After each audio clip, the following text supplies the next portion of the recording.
पहुंच रही है। सबसे पहले तो सबको नमस्ते। कोई लेट नहीं हुआ है, बराबर चल रहा है भाई, कोई भी लेट नहीं हुआ है, ठीक है। एनीवे तो आपको पता होगा पिछली बार हम लोगों ने कुछ नए स्टूडेंट्स जो हमारे साथ में ज्वाइन करे थे तो उनके साथ में एक नया चैप्टर डाल दिया था मैट्रिक्स और डिफरेंशियबिलिटी का कुछ पोर्शन जो पीछे रह गया था वो लास्ट में हमने आधे घंटे खींच लिया था। आधे घंटे तकरीबन मतलब 7:15 के बाद, ठीक है ना। तो आज वाला सीन भी यही रहेगा। मैट्रिक्स में हम लोगों ने पिछली बार कहां तक देख लिया था, एक बार let me think. Null matrix करवा दिया, ट्रेस ऑफ मैट्रिक्स पे आ गए थे हम लोग, है ना। पिछली बार हम ट्रेस ऑफ मैट्रिक्स की बात कर रहे थे,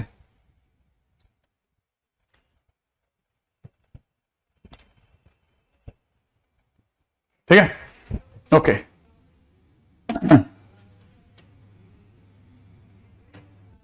हाँ, जरूरत पड़ेगी तो सब कर लेंगे ना। हाँ, मैट्रिक्स में हम लोगों ने पिछली बार ट्रेस की बात कर ली थी, है ना। ट्रेस ऑफ मैट्रिक्स, एक मिनट, क्या पॉइंट था अपना? पॉइंट नंबर 8 चल रहा था शायद। Trace of matrix point number क्या था, देखा ना। हम्म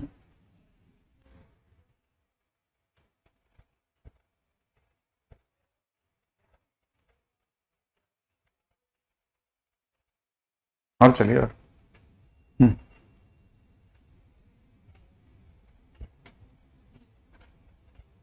पॉइंट नंबर 5। ओके हाँ भाई, हम टाइप्स ऑफ मैट्रिक्स के अंदर चल रहे थे, ठीक है ना।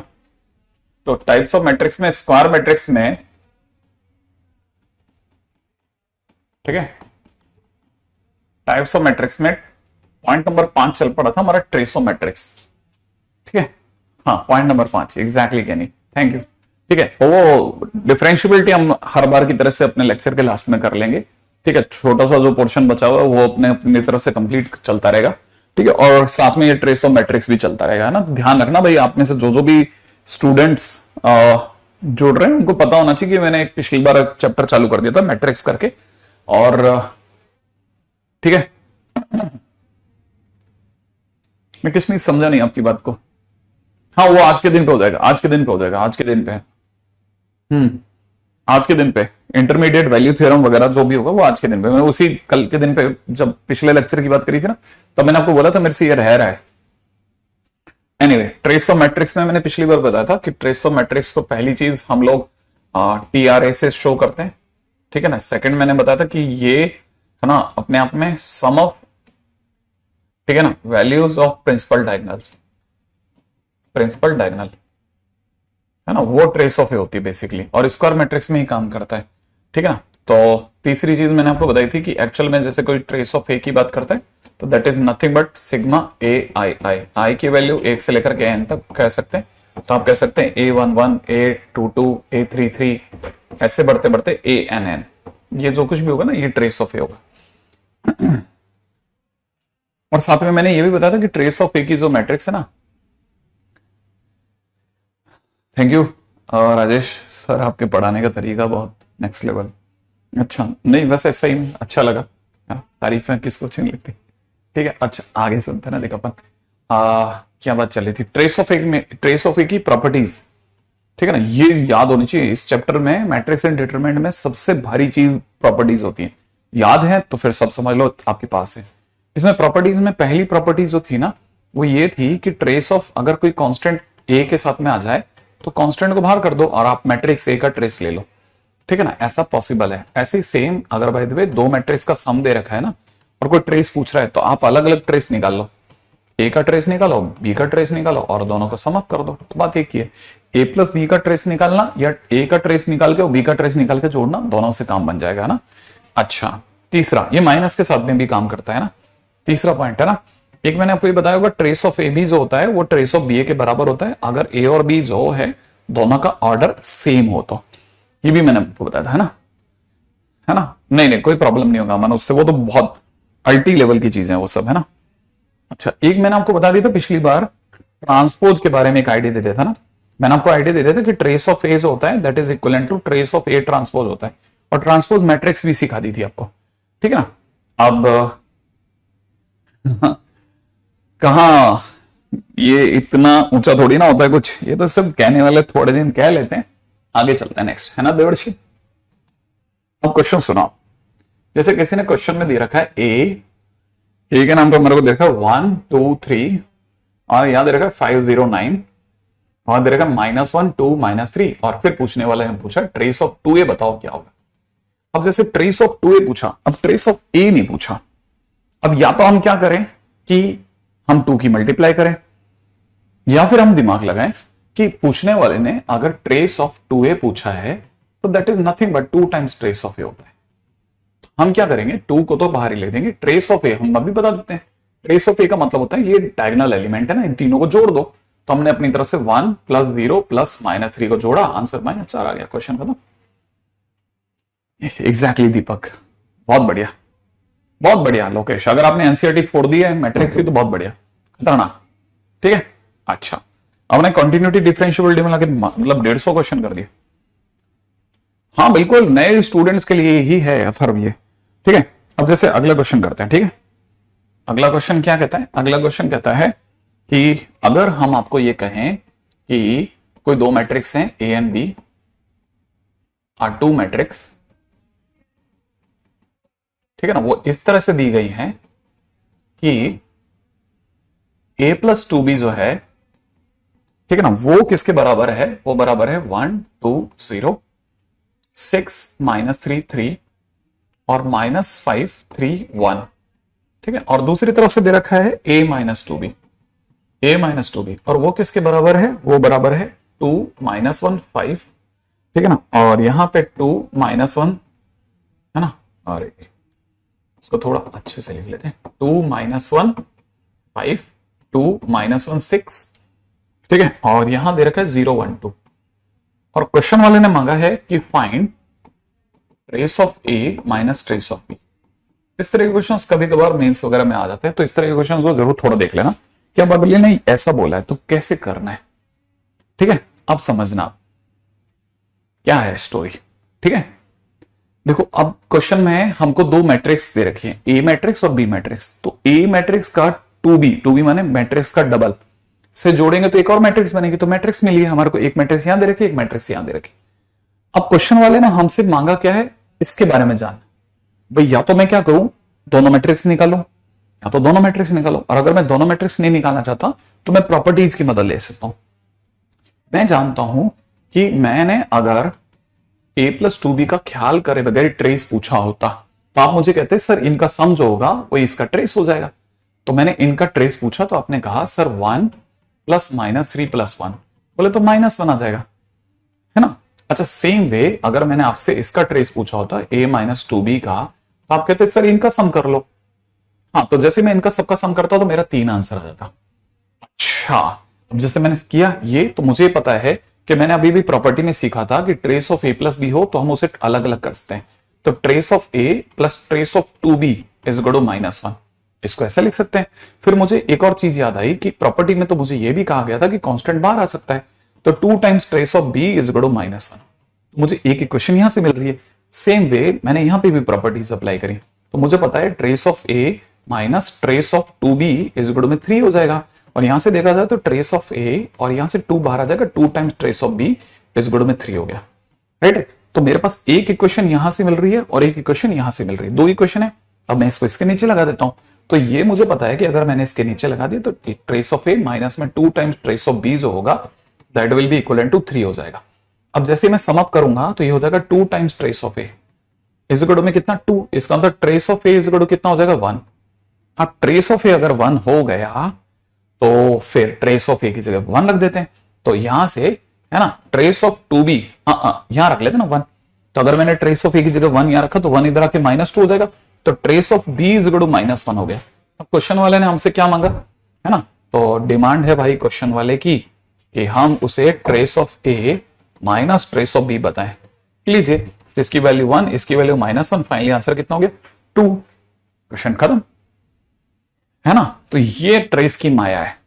तो आपने जो ट्रेस में पिछली बार सीखा था वहां से आगे ये लिख लें, बहुत अच्छे अच्छे क्वेश्चंस होते हैं। मैट्रिक्स एक ऐसा चैप्टर है, मैं वापस बोल देता हूं, जो कि मैट्रिक्स एंड डिटरमिनेंट मतलब एक तरह की मशीन है, क्वेश्चन मशीन। जेई मेंस और एडवांस दोनों के लिए सुपर हिट, जेई मेंस हो चाहे एडवांस हो, क्वेश्चन मशीन है ये चैप्टर्स दोनों के दोनों। तो जिसमें मैं आपको एक क्लियर बता देता हूं, मतलब मैट्रिक्स तो गजब चैप्टर है, ठीक है ना। हाँ सर, बिल्कुल राखी बताऊंगा, 12th में पढ़ाऊंगा, क्यों नहीं पढ़ाऊंगा। थोड़ा कष्ट वष्ट चलेगा लेकिन करेंगे अच्छे से काम, है ना। अगला क्वेश्चन करते हैं। नेक्स्ट क्वेश्चन दे रखा है, ठीक है। कह रहा है कि क्वेश्चन के अंदर अगर अल्फा बीटा गामा ये सब के सब रियल नंबर हो और साथ में एक मैट्रिक्स दे रखी है ए, वो दे रखी है अल्फा स्क्वायर 6 8, है ना। यहां दे रखा 3 बीटा स्क्वायर 9, यहां दे रखा 4 5 गामा का स्क्वायर, ये ए दे रखा है। और साथ में एक बीटा करके बी करके दूसरी मैट्रिक्स दे रखी है, वो दे रखा 2 अल्फा 3 5, यहां दे रखा 2 बीटा 6, यहां दे रखा 1 4 और 2 गामा -3, ये हमारे को बीटा दे रखा है, ठीक है। और साथ में दे रखा है ट्रेस ऑफ ए जो है वो ट्रेस ऑफ बी के बराबर है। ओके, देन पूछने वाले ने पूछा है कि alpha power -1 beta power -1 gamma power -1 कितना होगा, राइट है। फटाफट से ट्राई कर ले कि अपनी तरफ से इसका आंसर क्या लगा सकते हैं। ट्रेस ऑफ ए बराबर ट्रेस ऑफ बी रखने से अल्फा पावर -1 बीटा पावर -1 इनकी वैल्यू क्या होगी, जल्दी से।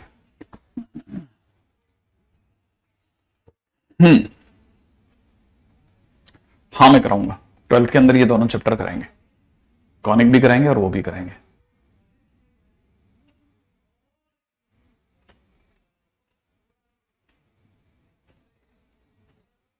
No issue Nikhil, let them do.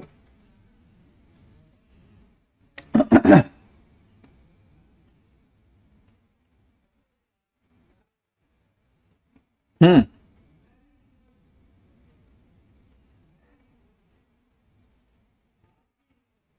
हाँ हो गया तक।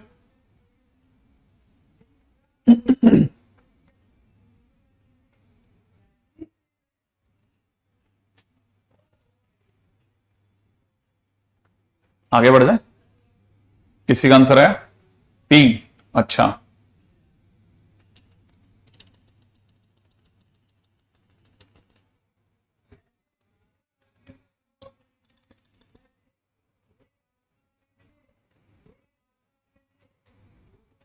हाँ मैट्रिक्स बहुत इंपॉर्टेंट है।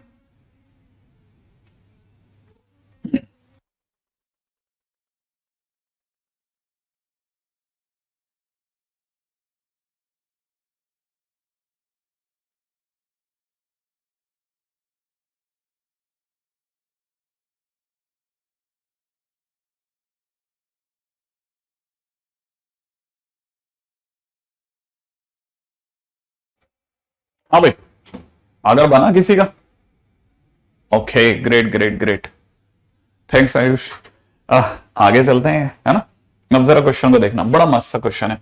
पहली लाइन पे ट्रेस ऑफ ए बराबर ट्रेस ऑफ बी दे रखा है, ठीक है ना। तो हमारे को बताना चाहिए इसका ट्रेस क्या है, ये alpha square plus beta square plus gamma square है। इसमें क्या मुश्किल आई, मेरे को तो ये नहीं पता चला। अब ट्रेस ऑफ बी क्या दे रखा है, ये दे रखा है, तो अपनी तरफ से कितना हो जाएगा 2 अल्फा प्लस में 2 बीटा प्लस में 2 गामा, ठीक है ना, -3, यही तो होगा, है ना। अच्छा, अगर बाय द वे ये है तो फिर हमारे को ये पता चल गया कि ये जब आप उधर लेके जाएंगे तो अल्फा स्क्वायर प्लस में 2 अल्फा, ठीक है ना, अल्फा स्क्वायर -2 अल्फा प्लस 1, ठीक है ना। इसको अगर आप ध्यान से देख रहे हो, है ना, तो प्लस यहां से देखेंगे तो ये हो जाएगा बीटा स्क्वायर -2 बीटा प्लस 1, और यहां से हो जाएगा gamma square -2 gamma plus 1 equal to 0। जरा ध्यान से देखिएगा, ये बन गया अल्फा -1 का होल स्क्वायर, यहां हो जाएगा बीटा -1 का होल स्क्वायर, यहां पे हो जाएगा गामा -1 का होल स्क्वायर इक्वल टू 0। और 3 स्क्वायर का सम 0 तभी आता है जब सब 0। तो alpha -1 0 and beta -1 equal to 0 and gamma -1 equal to 0। इसका मतलब alpha is equal to beta is equal to gamma is equal to 1। तो क्वेश्चन की डिमांड क्या है, क्वेश्चन की डिमांड है कि आप उसे 1/अल्फा प्लस 1/बीटा प्लस 1/गामा बता दो। हमारी तरफ से 1/1 प्लस 1/1 प्लस 1/1 माने आंसर विल बी 3, इसलिए आंसर विल बी 3, है ना प्रणित। चलिए साहब, तो ये तो बहुत सिंपल क्वेश्चन था, ठीक है। इस तरह के क्वेश्चन तो बहुत इजीली अवेलेबल हैं, ठीक है। अगला क्वेश्चन कीजिएगा। ओके, संकल्प 12th में अच्छा लग रहा है आपको। मैं शुरू से बोला था 12th बहुत फ्रेश एयर जैसा होता है। इफ ट्रेस ऑफ मैट्रिक्स, ठीक है, आप क्वेश्चन में दे रखा है कितना, matrix A is equal to में दे रखा है 2 sin x और यहां दे रखा है 1 0, और यहां दे रखा है 0 5 ऑफ कॉस ऑफ y, और यहां दे रखा है 3, यहां दे रखा है 7 4 3 साइन z। ठीक है, और यहां से बोल रहा है कि इज 10, ट्रेस इज 10। ओके, है ना, fine trace of diagonal matrix. ठीक है, और कितना दे रखा है 8 10x/2 comma 5 sine square y comma -6 cos z। ठीक है, where xyz belongs to 0 to pi. Okay, ठीक है, तो क्वेश्चन में जो पूछा जा रहा है वो ये है। पहली चीज तो गिवन क्या है उसके ऊपर बाद में बात करेंगे। इसमें ये लाइन थोड़ी सी आपको थोड़ी अटपटी लग सकती है कि ट्रेस ऑफ डायगोनल, है ना। ये चीज को मैं यहां पहले बताता हूं, आपको पहले से बता देता हूं। ये हालांकि थोड़ी आगे की चीज है, लेकिन इसमें क्यों टाइम वेस्ट करें। डायगोनल मैट्रिक्स अगर किसी ने एबीसी लिखी है ना, ठीक है ना, तो इसका मतलब होता है डायगोनल मैट्रिक्स एबीसी का मतलब होता है A0 0 0 B0 0 0 C। ध्यान रखना, डायगोनल मैट्रिक्स का मतलब ये होता है। ठीक है, तो डायगोनल में अगर ये कॉमा ये लिया तो आप सोच लेना और जल्दी से मेरे को आंसर दीजिएगा। ठीक है, 1 मिनट का टाइम मांग रहा है। अच्छा ठीक है, लीजिए। हाँ बिल्कुल, फटाफट नेक्स्ट क्वेश्चन करिए।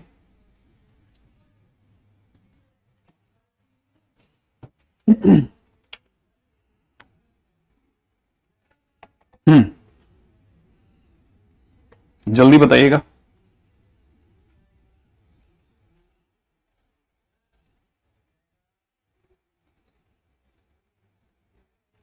somewhere in the December, I think, end of the December.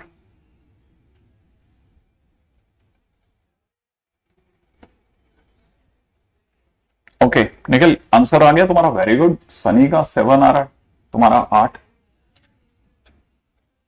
Okay, देखो क्वेश्चन के अंदर क्या कह रहा है, ट्रेस ऑफ दिस मैट्रिक्स, है ना, इस मैट्रिक्स का ट्रेस 10 है। इसका मतलब ये कि ट्रेस ऑफ ए मतलब कितना हो गया 2 sin x प्लस में कितना 5 times cos of y plus में कितना 3 टाइम्स साइन ऑफ z इस गुड में 10 दे रखा है सरकार ने, गिवन है। अब आपको ये चीज पता होना चाहिए कि अगर भाई तो ये 10 है तो पहली चीज ये समझिए साइन एक्स की टॉप वैल्यू कितनी जाती है 1, तो ये हमेशा 2 या 2 से छोटा होगा। कॉस एक्स की टॉप वैल्यू 1 जाती है तो ये हमेशा 5 या 5 से छोटा होगा। ये साइन जेड है, ये हमेशा 3 या 3 से छोटा होगा। जिस दिन सब टॉप अपनी सब मैक्सिमम वैल्यू देंगे, जिस दिन सब मैक्सिमम वैल्यू देंगे, ठीक है ना, जिस दिन इन्होंने सबने अपनी मैक्सिमम वैल्यू दे दी उस दिन ये 2 दे रहा होगा, उस दिन ये 5 दे रहा होगा और उस दिन ये 3 दे रहा होगा, तब जाके 10 आएगा। ये बात समझ में आई आपको? अगर बाय द वे आंसर 10 लाना है तो सिर्फ एक ही तरीका है, ये सब अपनी टॉप वैल्यू दे दें। इसका मतलब ये टॉप वैल्यू देने का मतलब ये कि साइन एक्स कितना दे दे 1 दे, और उसी टाइम पे कॉस वाई कितना दे वो भी 1 दे, और उसी टाइम पे साइन जेड कितना दे दे 1 दे, तभी आएगा, नहीं तो आएगा ही नहीं। और अगर ऐसा हो गया तो एक्स का मतलब 90 डिग्री हो गया, सही है ना भाई। इसका मतलब वाई की वैल्यू 0 हो जाए और जेड की वैल्यू फिर से 90 डिग्री हो जाए। अब क्वेश्चन ने कहा कि अच्छा ऐसा है, ये तो गिवन से मैंने डिडक्शन निकाला, मतलब मेरे को जो क्वेश्चन दिया था उससे मैंने डिड्यूस करा कि फाइनली अच्छा ओके ये मेरे को दिया गया है। अब क्वेश्चन की डिमांड क्या है? क्वेश्चन ने कहा है कि डिमांड में कि हमें तो ट्रेस बताओ, किसका, इसका ट्रेस बताओ।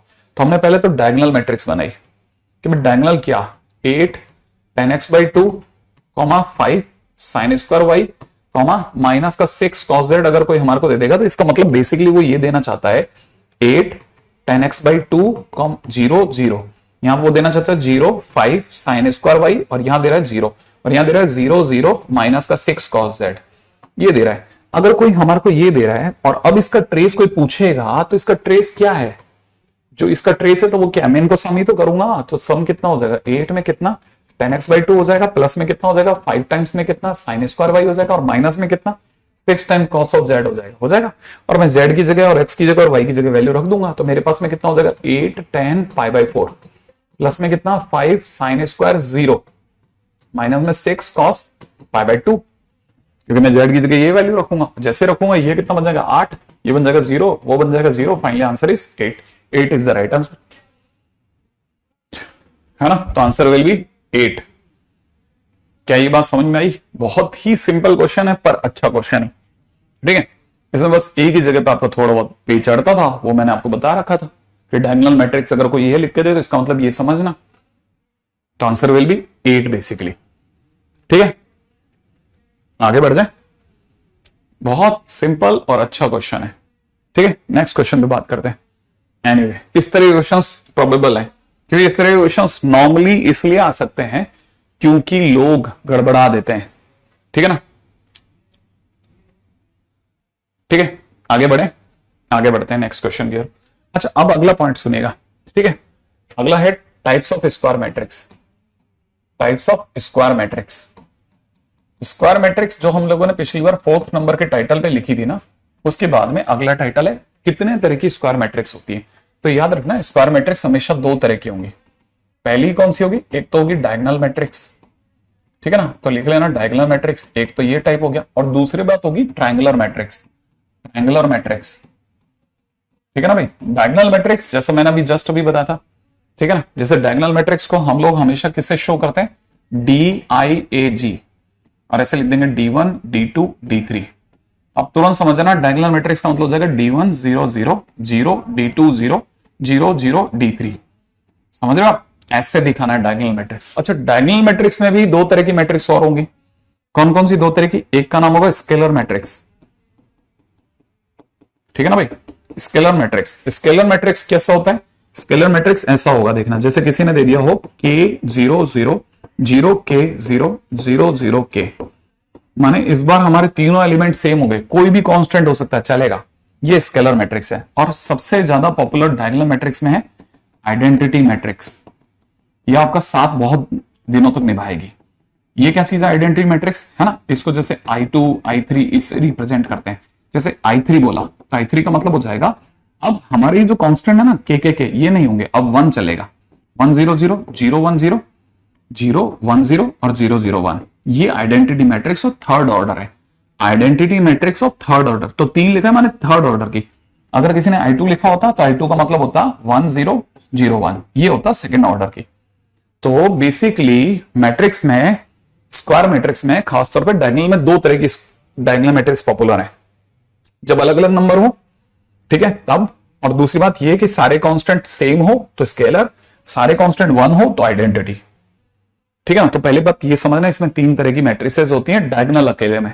एक बार डायगोनल मैट्रिक्स में अगर एक और चीज ध्यान रखना, बहुत काम की चीज सुनना, कि ये जो डायगोनल मैट्रिक्स है ना, इसमें ये छोटी छोटी बातें दिमाग में भर लेना कि जो डायगोनल दे रखा ना D1 D2 D3, ये सारे 0 नहीं हो सकते। ठीक है ना, सारे 0 नहीं होने देना, क्योंकि अगर ये सारे 0 हो गए D1 D2 D3 तो नल मैट्रिक्स बन जाएगा।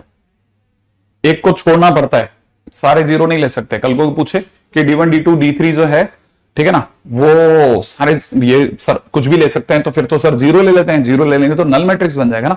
तो हम किसी एक को छोड़ करके बाकी सबको 0 कर सकते हैं, max to max. Max to max अड़ी पड़ जाए तो, हिंदी में समझ में आता होगा, अड़ी पड़ जाए तो मतलब मुश्किल हो जाए, तब उस घड़ी में भी हम ज्यादा ज्यादा इतना खींच सकते हैं। अच्छा, अब आते हैं ट्रायंगुलर मैट्रिक्स पे, है ना। तो साहब ट्रायंगुलर मैट्रिक्स की बात करते हैं साहब। ट्रायंगुलर मैट्रिक्स क्या कहता है देखें, ठीक है। तो ट्रायंगुलर मैट्रिक्स, ट्रायंगुलर मैट्रिक्स, अभी ट्रायंगुलर मैट्रिक्स क्या चीज है, ठीक है। अगर भाई तो आपने हमसे बात करी कि ट्रायंगुलर मैट्रिक्स, तो ट्रायंगुलर मैट्रिक्स में भी हमारे पास 2 तरह की ट्रायंगुलर मैट्रिक्स हैं। एक का नाम है अपर ट्रायंगुलर, अपर ट्रायंगुलर, और दूसरे का नाम है lower triangular, lower triangular matrix. ठीक है ना भाई। लोअर ट्रायंगुलर और अपर ट्रायंगुलर उल्टे हैं, जैसा शब्द होगा ना उससे उल्टा सोचना। अपर ट्रायंगुलर में, है ना, नीचे वाला 0 होगा, ध्यान से समझ लेना। अपर ट्रायंगुलर में क्या होता है? नीचे वाला 0 होता है। कैसे, जरा समझना, A B C, ठीक है ना, 0 D E 0 0 0 F। ठीक है, इसका मतलब ये कि ये जो लोअर वाला पार्ट है ना, ये लोअर वाला ट्रायंगल, ये 0 पड़ गया। ठीक है। अच्छा, अपर लोअर ट्रायंगुलर में ऊपर वाला पार्ट 0 होगा। जैसे कैसे? ऐसे किसी ने दे दिया, है ना, A 0 0 B C 0, ठीक है ना, D E F। ठीक है, इस बार अगर आपको दिख रहा हो तो ये वाला ट्रायंगल 0 पड़ गया, बस ऐसे। ये उतना काम का नहीं है, बस सिर्फ काम चलो, ठीक है ना, काम चलो, काम चलो। ठीक है, तो याद रखना हमारे पास में स्क्वायर मैट्रिक्स में 2 पॉपुलर टाइप है, upper triangular, lower triangular. Diagonal जो होता है ना, ठीक है ना, डायगोनल मैट्रिक्स, ठीक है, that is upper and lower both, upper and lower triangular both, ये दोनों में काउंट होती है, ध्यान से समझना, ये दोनों में काउंट होती है, अपर ट्रायंगुलर और लोअर ट्रायंगुलर दोनों में काउंट हो जाती है, ठीक है, ऐसे, ठीक है। नेक्स्ट पे आ जाते हैं।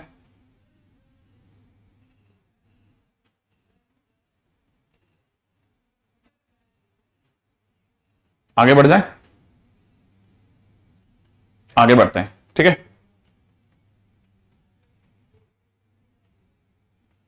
हाँ भाई, ये हो गया। इसके बाद नेक्स्ट पॉइंट के ऊपर बात करते हैं, अपर ट्रायंगुलर लोअर ट्रायंगुलर के बाद में नेक्स्ट पॉइंट, ठीक है,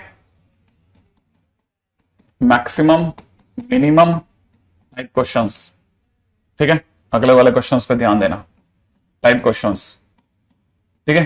थोड़ा एडवांस लेवल तक अगर थोड़ा भेजा लड़ाने का मादा हो तो फिर समझना, ठीक है ना। हाँ, अगर उस लेवल तक अपनी मतलब उसको आप खींच के ले आते हैं, स्ट्रेच कर सकते हैं, तो इसमें पैर रखना है ना, थोड़ा ध्यान से समझना, ठीक है। अब क्वेश्चन में किसी ने दिया है, पहला question, minimum number of zeros in diagonal matrix, ठीक है ना भाई, minimum number of zeros in diagonal matrix, कितने कम से कम जीरोज की हमें जरूरत पड़ेगी ही पड़ेगी, इससे कम तो जीरो चलेंगे ही नहीं, ठीक है ना भाई। तो अगर देखा जाए तो कितने मिनिमम की जरूरत पड़ेगी जीरोज की, है ना, समझना समझना। अगर अगले ने डायगोनल मैट्रिक्स लिखा है तो मैं कैसे सोचता हूं, जरा पहले आप इसको समझो, A11 A12 A13 dash A1n, सही है। यहां पे A21 A22 A23 dash 2n, ठीक है ना। फिर तीसरी रो का पहला आदमी, तीसरी रो का दूसरा आदमी, तीसरी रो का तीसरा आदमी डैश, तीसरी रो का एनवा आदमी। नीचे आते जाइए, एनवी रो का पहला आदमी, एनवी रो का दूसरा आदमी, एनवी रो का तीसरा आदमी डैश, एनवी रो का एनवा आदमी। ये हमारे पास एक स्क्वायर मैट्रिक्स है, मान लो ये स्क्वायर मैट्रिक्स है। अगर ये स्क्वायर मैट्रिक्स है ना, तो हमको पता होना चाहिए कि हम ये कह सकते हैं कि ये डायगोनल एलिमेंट्स है, ये डायगोनल एलिमेंट्स है, ठीक है। अच्छा, इसका ऑर्डर कितना है, एन ऑर्डर है। इसका ऑर्डर कितना है, तो आपके दिमाग में आ जाना चाहिए तुरंत, कितने ऑर्डर है, एन ऑर्डर है। अच्छा, किसी ने पूछा नंबर ऑफ टोटल एलिमेंट्स कितने हैं, कितने एलिमेंट्स हैं पूरे, टोटल एलिमेंट्स कितने हैं बताइए फटाफट से, कितने एलिमेंट्स हैं, सब मिलाकर कितना कह सकता हूं। तो मेरा जवाब होगा सब मिलाकर कितने एलिमेंट्स है इसमें, एन स्क्वायर एलिमेंट है, क्योंकि एन यू और एन यू मिलाकर मेरे पास कितने एलिमेंट्स हैं, एन स्क्वायर एलिमेंट्स हैं। ये मुझे आइडिया होना चाहिए कि सबसे पहले इसमें कितने एलिमेंट्स हैं, एन स्क्वायर एलिमेंट है। बिल्कुल सही जवाब शनि, बहुत बढ़िया, ठीक है। अच्छा, अगर इसमें एन स्क्वायर एलिमेंट्स हैं तो मैं इतना मेरा दिमाग का तर्क चलता है साहब कि ये ऊपर का ट्रायंगल और नीचे का ट्रायंगल, क्या इन दोनों में सेम नंबर ऑफ एलिमेंट्स होंगे, फटाफट हाँ सोचते जाना, क्या ऊपर और नीचे दोनों में समान एलिमेंट्स होंगे या नहीं होंगे, होंगे। तो मैं मान लेता हूं इसमें एक्स एलिमेंट्स हैं, कितने, एक्स एलिमेंट्स, ठीक है। तो मैंने इसमें कितने एलिमेंट्स मान लिए, एक्स एलिमेंट्स, राइट है। अच्छा, सेम वे इसमें भी एक्स एलिमेंट्स बोलूंगा, क्योंकि अगर नीचे एक्स है तो ऊपर भी एक्स होंगे, हाँ या ना। तो इसका मतलब ये कि मेरे को पता चल गया कि ऊपर एक्स एलिमेंट्स, नीचे एक्स एलिमेंट्स। अब मेरा तीसरा क्वेश्चन, इसमें डायगोनल में, प्रिंसिपल डायगोनल है ना ये, प्रिंसिपल डायगोनल में कितने एलिमेंट्स होंगे, इसमें कितने एलिमेंट्स होंगे, इसमें कितने एलिमेंट्स होंगे, आप जल्दी से सोच के देखना कि इसमें कितने एलिमेंट्स बोल रहे हो।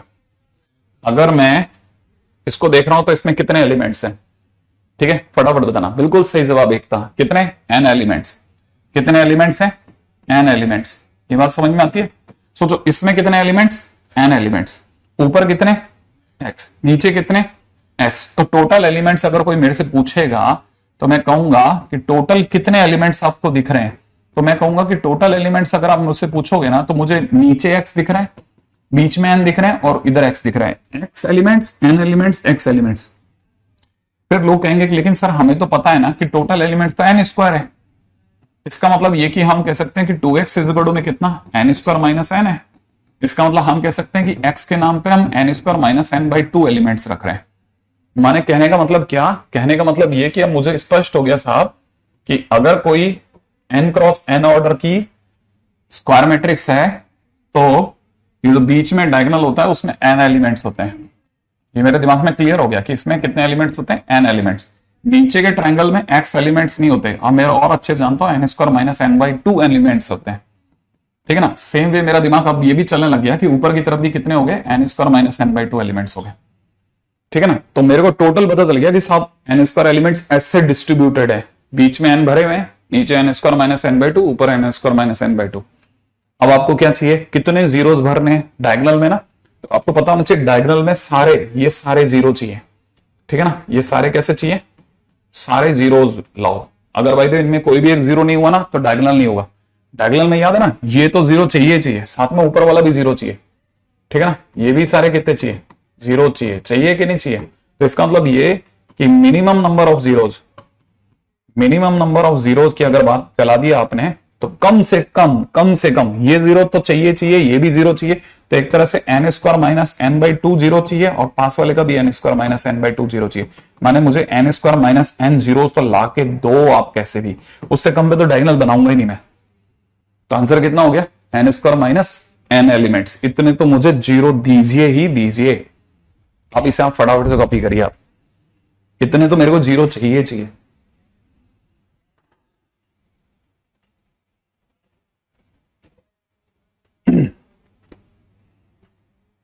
ठीक है, इस तरह के क्वेश्चंस आर वेरी पॉपुलर। सबसे पहले सब्जेक्टिव में इसी तरह के क्वेश्चंस देखने को मिलते हैं। आपको पता होना चाहिए इस तरह के क्वेश्चंस कैसे डील करना है अपने को।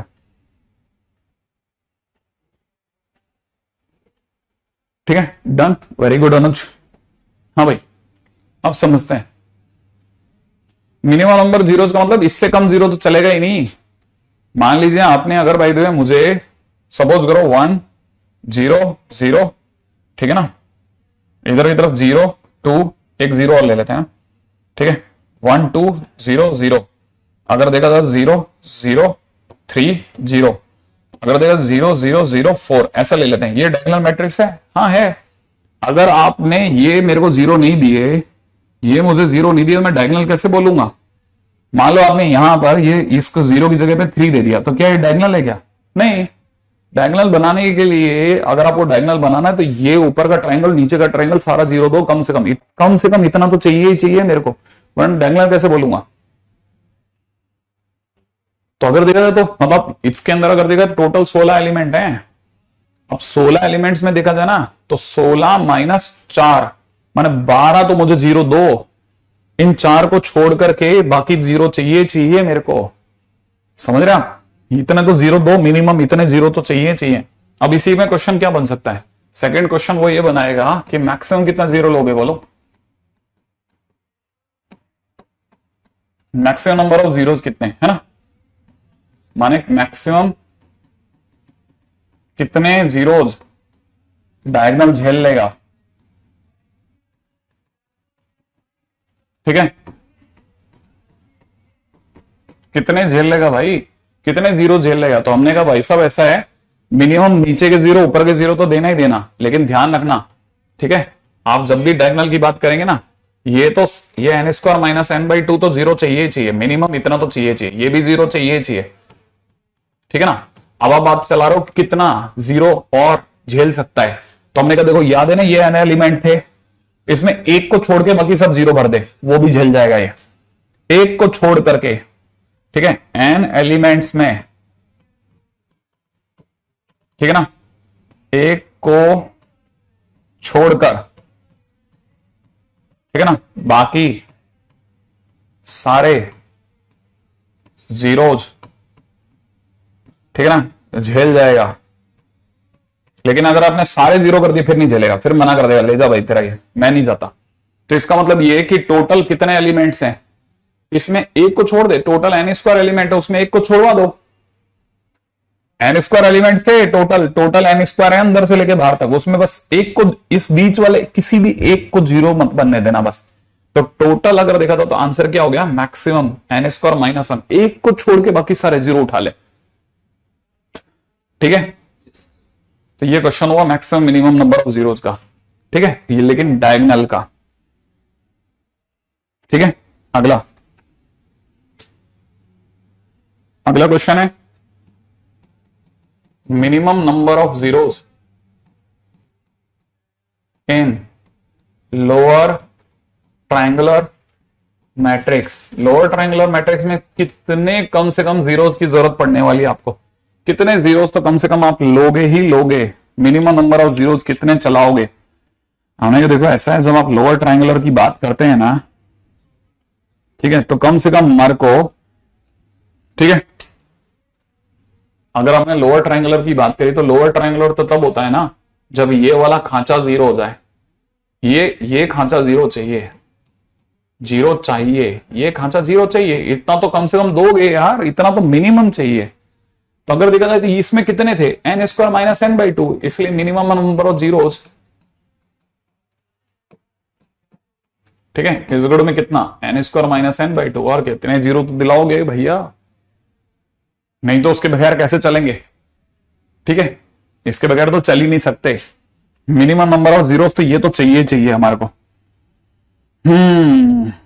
अच्छा,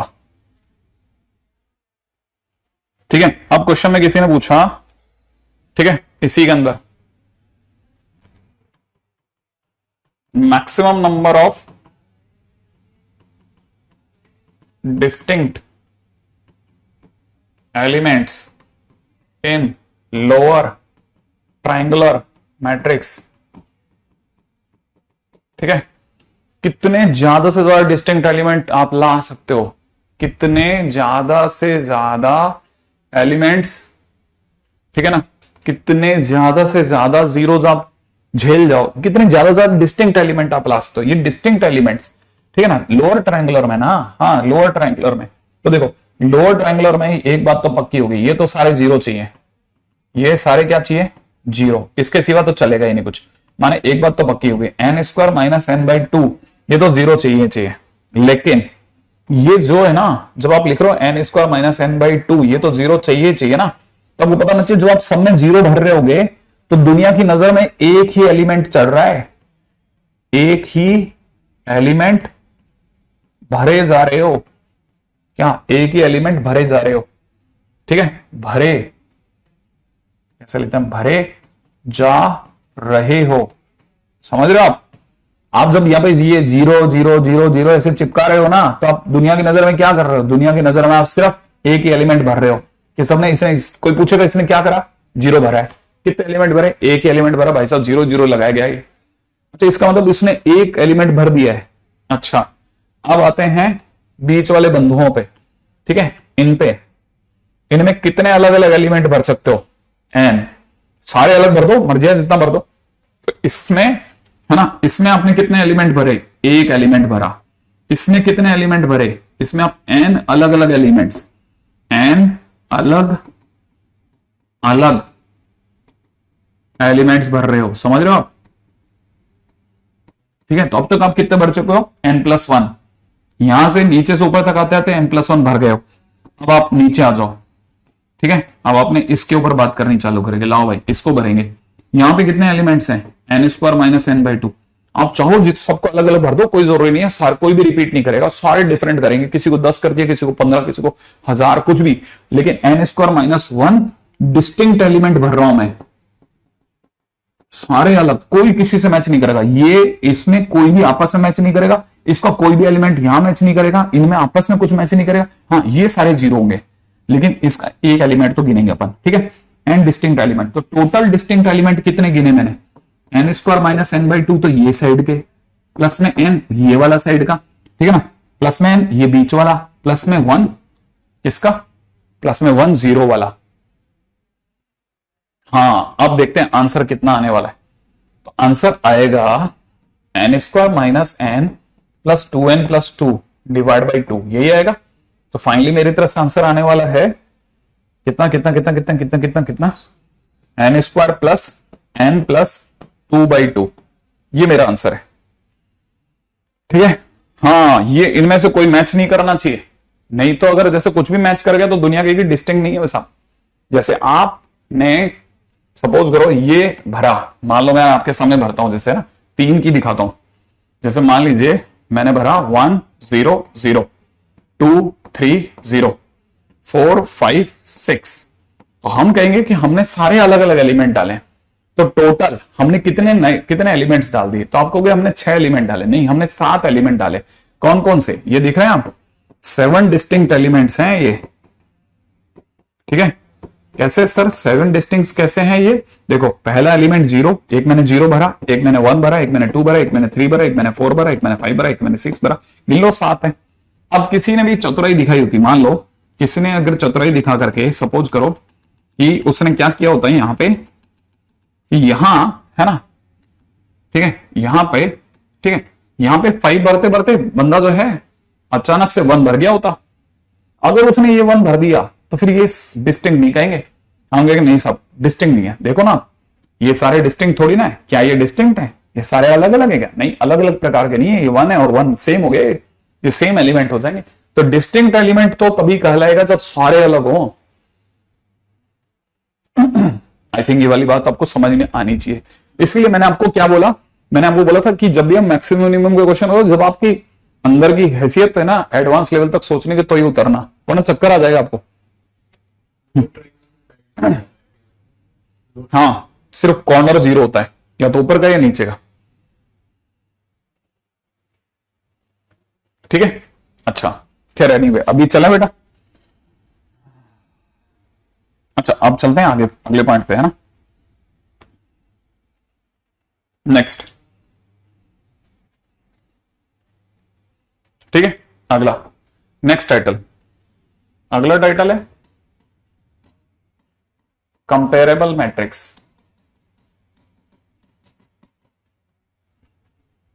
ठीक है, जब भी order of A is equal to order of B हो जाए तो समझ जाना कंपेरेबल है। जैसे एक क्वेश्चन बताता हूं, ठीक है, तुरंत समझ जाओगे, तुरंत आपको सब इतनी जल्दी समझ में आएगा। जैसे मान लो किसी ने कहा कि if A 3x5 and B m×n are comparable, ठीक है, मान लो किसी ने कहा ये कंपेरेबल है, ठीक है, तो फर्स्ट ऑप्शन अगले ने खोला m,n इज इक्वल टू कितना 5,3, ठीक है। सेकंड ऑप्शन अगले ने खोला m,n इज इक्वल टू कितना 10,6, ठीक है। थर्ड ऑप्शन अगले ने खोला m,n इज इक्वल टू कितना 15,15, ठीक है। डी अगले ने बोला m,n इज इक्वल टू कितना 3,5, ठीक, बताओ, आप बताओ, अगर बाय द वे ए और बी कंपेरेबल मैट्रिक्स है तो कौन सा आंसर होना चाहिए?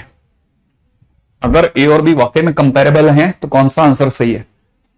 ऑब्वियस बात है डी सही है, क्योंकि कंपेरेबल है तो कंपेरेबल होने का मतलब क्या है? ऑर्डर सेम है, माने 3x5 है m, तो m 3 हो गया और n 5 हो गया, सही ना।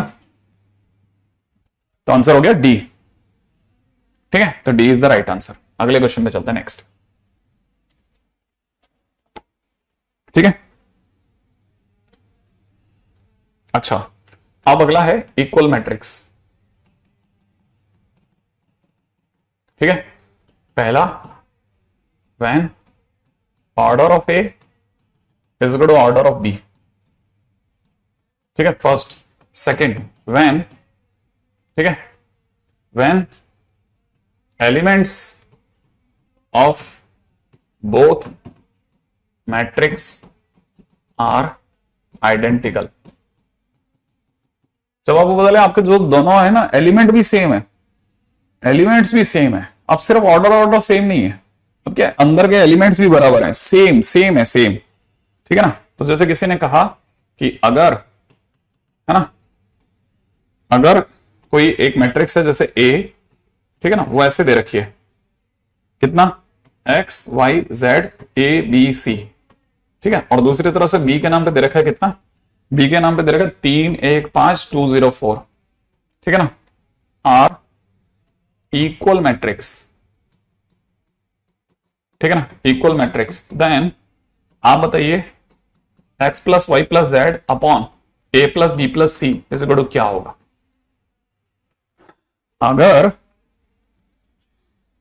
अगर ये बाय द वे दोनों इक्वल मैट्रिक्स है, ठीक है ना, तो इसका आंसर क्या होगा? अब ये अगर by the way equal matrix है तो फिर तो देखो पहली बात तो इसका ऑर्डर क्या है, इसमें 2 रोज हैं और 3 कॉलम है, तो 2x3 है, ठीक है। तो हम कह सकते हैं order of A is equal to 2x3, साथ में इसमें भी 2 रोज हैं और 3 कॉलम है, तो 2 × 3 है, इसका भी इज इक्वल टू में ऑर्डर ऑफ बी। तो पहली शर्त तो हमने पूरी कर दी। दूसरा, अगर बाय द वे ये वाकई में इक्वल है तो x 3 के बराबर होगा, ठीक है, y जो होगा वो 1 के बराबर हो जाएगा, और जो z होगा वो 5 के बराबर हो जाएगा, ठीक है ना। सेम वे a की वैल्यू जो होगी 2, b की वैल्यू होगी 0, c की वैल्यू हो जाएगी 4। तो अगर आपने मेरे से पूछ लिया x plus y plus z upon में नीचे कितना a plus B plus C, तो मैं अपनी तरफ से आंसर में क्या दे दूंगा, 3 plus 1 plus 5 divide by 2 plus 0 plus 4। तो मतलब हमारे तरफ आंसर कितना हो गया, 8 9 9 9 बटा 6, 9 बटा 6 माने 3/2 इज द राइट आंसर, ठीक है। नेक्स्ट क्वेश्चन में आते हैं, ठीक है, चिल्लर था तो ये इक्वल मैट्रिक्स है ना। अच्छा, अगर आपको ये क्वेश्चन आ गया समझ में तो आप अगला क्वेश्चन कर दो। अगले क्वेश्चन में दे रखे हैं, ठीक है, मतलब जब भी दो मैट्रिक्स अगर इक्वल दे रखे तो समझ जाना इक्वल है। जैसे किसी ने दे दिया कि मैट्रिक्स के नाम पे 2x प्लस 1 और यहां दे रखा 3y, यहां दे रखा 0 और यहां दे रखा y square minus 5 of y, ठीक है, एक मैट्रिक्स। और दूसरा सामने से इक्वल में बैठा रखा है किसको, x प्लस 3 को, और ये बैठा रखा है किसको, y स्क्वायर प्लस 2 को, और आपको सामने से दे रखा है 0,6, ठीक है। आपको क्या करना है, आपको बताना है then greatest integer of x plus 2y divide by 3 is equal to question mark. करिए, दोनों मैट्रिक्स आपस में इक्वल है ना, खटाखट। नेक्स्ट,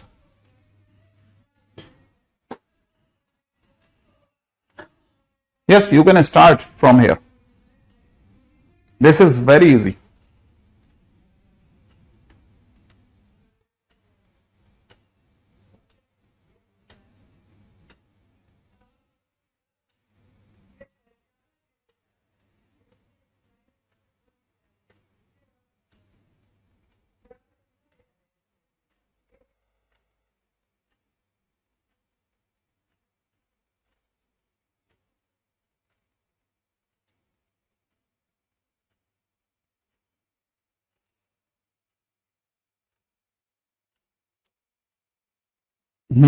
थोड़ा डिफिकल्ट है खाना, कभी कभार थोड़ी चीजें मुश्किल पड़ जाती हैं।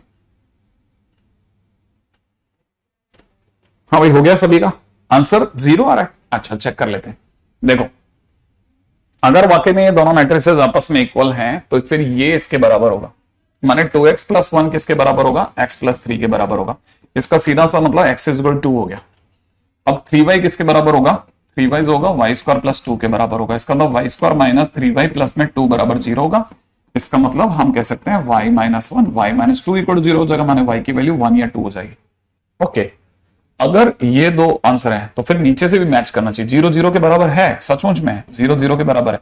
अब अगला क्या है, y स्क्वायर माइनस में 5y, ये किसके बराबर होना चाहिए, 6 के। तो मैं यहां से कह सकता हूं y स्क्वायर माइनस में 5y माइनस 6 इक्वल 0। मैं इसको क्रैक करके देखता हूं। मुझे ऐसा लगता है कि y, ठीक है ना, y माइनस 6 इंटू में कितना, y प्लस 1 इक्वल 0 आ जाएगा। तो y की एक वैल्यू आ रही है -1 और एक आ रही है y की वैल्यू कितना, 6। गलत तो नहीं सोच गया मैं, है ना, है ना, है ना, है ना। क्या ये सही है, क्वेश्चन तो सही कॉपी कर दिया, क्योंकि इससे तो वैल्यू ही नहीं निकलेगी, है ना, है ना, है ना, इससे तो वैल्यू ही नहीं निकलेगी। ओके, हाँ मेरे से गलती हुई है क्वेश्चन में, ठीक है। अब यहां तो वैल्यू नहीं निकली है। अब कैसे नहीं वैल्यू निकली, क्योंकि y की कोई वैल्यू ऐसी नहीं है जो कॉमन है, ठीक है। तो y इज इक्वल टू 5 हो गया, और y इज इक्वल टू 5 होते क्वेश्चन का आंसर भी 5 हो गया। तो इसका आंसर 5 हो गया बेसिकली, क्योंकि कोई भी मैच ही नहीं करेगा, कोई भी मैच ही नहीं करेगा। हाँ, अब मेरे से क्या गलती हुई थी, ठीक है। अब मैं उसी क्वेश्चन को सही भी कर देता हूं। क्वेश्चन अगर भाई देखा जाए तो उसमें दे रखा था a के नाम पे, सॉरी क्वेश्चन में दे रखा था, ठीक है। क्वेश्चन में क्या दे रखा है जरा ध्यान से देखना। क्वेश्चन में दे रखा था, ये था 2x प्लस 1 और यहां था 3y, यहां पे था 0 y स्क्वायर माइनस 5y, और यहां सामने से दे रखा था x प्लस 3 और यहां दे रखा था y स्क्वायर प्लस 2 और यहां दे रखा 0 और -6। तो वो बाकी तो देखा था तो x की वैल्यू तो सही है 2, x की वैल्यू 2 बराबर है। जब इन दोनों को मैच कराओगे y square minus 3y plus में 2 बराबर 0 से y की वैल्यू 1 और 2 आना सही है। लेकिन जो तीसरे वाले को मैच कराते हैं ना, तो यहाँ y square minus 5y is equal to -6 होता है, तो y square minus 5y plus में 6 बराबर 0 होता है। तो क्रैक करने पे y minus 2 y plus y minus 3 मिलता है। कैसे, y की दो वैल्यू आ रही है 2 और 3, ये जो 2 है ना ये दोनों में मैच कर गई, इसीलिए y की वैल्यू 2 होनी चाहिए। तो आप चाहो ना तो क्वेश्चन को चेंज कर देना, ये -6 करके अपने आप को बचा लेना, ठीक है ना। तो है ना, ये दोनों तो सेम है ना, 0 इक्वल टू 0, अरे ये दोनों तो सेम है ना, तो बराबर है ना। अच्छा, ये y की वैल्यू 2 है और यहां से x की वैल्यू कितनी है 2। अब क्वेश्चन ने मेरे से डिमांड की ग्रेटेस्ट इंटीजर x प्लस में 2y डिवाइड बाई 3। तो मैं जब अपना आंसर कोट करूंगा तो क्या भरूंगा, x की जगह पे कितना 2 प्लस में 2 इंटू 2 डिवाइड बाई 3। तो मेरी तरह से कितना हो गया 6/3, सही है ना। 6/3 माने 2, और 2 का ग्रेटेस्ट इंटीजर कितना 2, तो आंसर विल बी 2। ठीक है, तो वो आप करेक्ट कर देना। ठीक है, अब देखो ये तो अपना मैच ही नहीं करा, तो ये तो साफ यही y की वैल्यू खत्म होगी, तो फिर तो आंसर ही खत्म हो गया। ठीक है, अच्छा अब कंपैरिजन वाले तो चीजें हो जाएगी नेक्स्ट। ठीक है, अगले क्वेश्चन पे चलते हैं। ठीक है, अगला क्वेश्चन देखना, बड़ा सिंपल, इतना प्यारा चैप्टर है, शुरुआत में तो आपको पता ही नहीं लेता, खटाखट खटाखट कटता है। ठीक है, अगला अलजेब्रा ऑफ मैट्रिसेस। ठीक है, क्या अब सम या डिफरेंस ऑफ मैट्रिक्स। ठीक है, सम या डिफरेंस ऑफ मैट्रिक्स पहली चीज। ठीक है, तो आप बड़े ध्यान से समझना। ठीक है, सम और difference of two matrix is possible only when order of both is same। अगर बाय द ऑर्डर डिफरेंट हो गया ना, फिर आप जोड़ नहीं सकते दो मैट्रिसेस को। आप हर तरह की दो मैट्रिसेस को नहीं जोड़ सकते, है ना। आप हर तरह की दो मैट्रिसेस को नहीं जोड़ सकते, आप सिर्फ उन्हीं दो मैट्रिसेस को जोड़ सकते हैं जिनका ऑर्डर सेम हो। ठीक है ना, वरना आप जोड़ नहीं सकते। अच्छा, दूसरी बात क्या, आइडेंटिकल एलिमेंट से जुड़ेगा, माने A11 A11 से जुड़ेगा, A12 A12 से जुड़ेगा, A13 A13 से जुड़ेगा, घटेगा भी तो भी वैसे ही। ठीक है ना, तो सेम जो कॉरस्पॉन्डिंग एलिमेंट है ना, वो ही आपस में ऐड या सबट्रैक्ट होते हैं। तो फर्स्ट पॉइंट ये है। सेकंड पॉइंट है corresponding elements can be added और सबट्रैक्टेड। सिर्फ कॉरस्पॉन्डिंग एलिमेंट्स होते हैं ना, वो ही जोड़ या घट सकते हैं। तो पहली चीज तो ये समझना। अब मैं जितना समझता हूं ना, इसको ज्यादा डेप्थ में जाने की जरूरत ही नहीं है, आप वैसे ही बहुत अच्छा काम करते हैं। ठीक है, फिर भी मैं एक छोटा सा क्वेश्चन रख रहा हूं आपके सामने। ए के नाम पे दे देता हूं 3 2 5 9। ठीक है ना, 1 6, और दूसरी तरफ से दे देता हूं बी के नाम पे ऐसी एक सुंदर सी मैट्रिक्स हो 6 1 3 7 और यहां 4 8। ठीक है, आपको क्या करना है, मुझे जल्दी से बताना है ए माइनस बी, बस इतना से बताना है। और ए माइनस बी, बस फटाफट अपनी तरह से जो भी आंसर है बताना।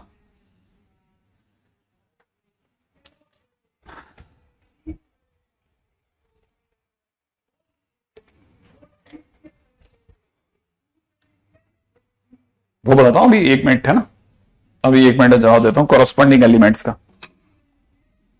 हाँ सचिन, 2 मिनट।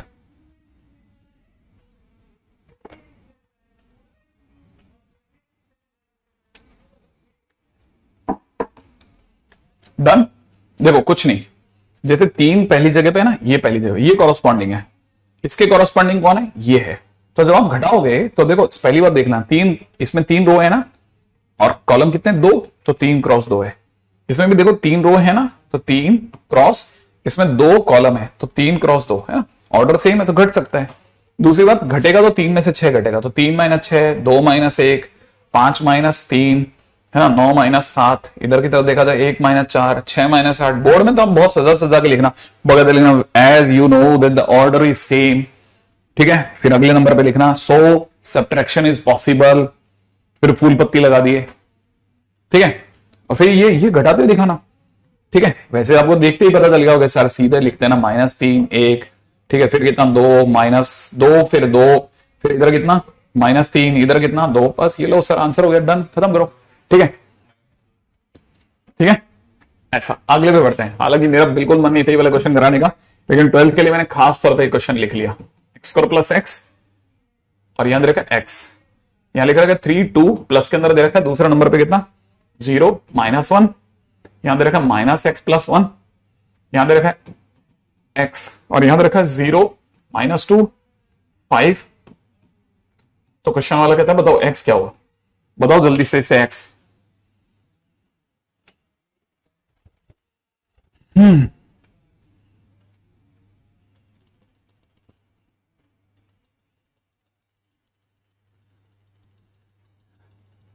नहीं नहीं नहीं, ये सब नहीं करता मैं। हाँ भाई, हो गया। फाइंड x, लास्ट में -2 है, मैं चेक कर देता हूं। 6 - 8 -2, सही कह रहा हो आप, -2। हाँ सबने चेक कर दिया, ठीक कर दिया, ठीक कर दिया। आंसर आ गया सबका, अरे वाह क्या बात है। देखो पहले सबसे पहले अपन इसको ऐड करते हैं, तो ऐड क्या होगा, कॉरस्पॉन्डिंग ऐड होंगे, ये इससे 0 से ऐड होगा तो ये हो जाएगा x² + x, फिर x -1 से ऐड होगा तो x -1, फिर ये दोनों जुड़ेंगे तो -x + 4, फिर 2 और ये जुड़ेंगे तो x + 2। अब ये क्या है ना, ये 0 -2 5 और 1, नाउ कंपैरिजन होगा तो मुझे पता चलता है कि x² + x = 0, तो x कॉमन, x + 1 = 0। यहां से x की दो प्यारी प्यारी वैल्यू 0 और -1 आ गई जब मैंने इसको इससे मिलाया तो, राइट है। तो जैसे ही मैंने ये करा, अब मैं इन दोनों को मिलाता हूं, यहां से मुझे मिल रहा है x - 1 = -2, मैंने x की वैल्यू -1। अभी तक -1 से मैच कर रहा है तो मैं आगे बढ़ रहा हूं, फिर मैंने आगे बढ़ा, -x + 4 को मैच कराया 5 से, ठीक है। तो -x बराबर कितना हो गया 1, मैंने x की वैल्यू -1। चलो खुशियां खुशियां, अभी तक तो सही बरकरार है। फिर लास्ट वाले में x + 2 = 1 को मिलाया तो x = -1, x = -1 सब में है, दिख रहा है आपको। तो फाइनली चारों से मुझे पता चला कि x = -1 is the correct answer.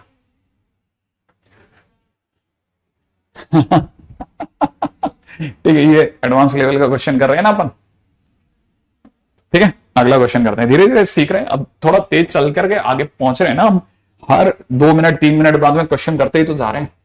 ए = में दे रखा है कितना, 8 0 4 -2 3 6, ठीक है ना।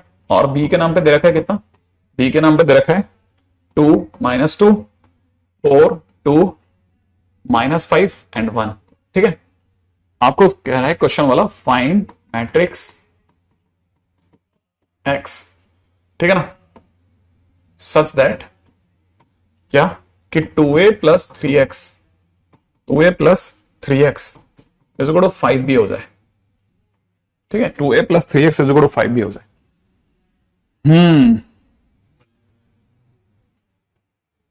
ठीक है, मिनिमम 90 निखिल, मतलब 80 नंबर तो यूं आ जाता है फटाफट से, ठीक है। हाँ भाई आगे बढ़े, इस वाले क्वेश्चन के बारे में आप क्या कहते हैं। देखिए पहली चीज समझना है यहाँ, है ना, अरे यार मैं एक चीज से मिस कर गया, ठीक है, एक मिनट, एक कंसेप्ट मिस कर गया मैं, सेकंड कंसेप्ट, ठीक है, दैट इज स्केलर मल्टीप्लिकेशन,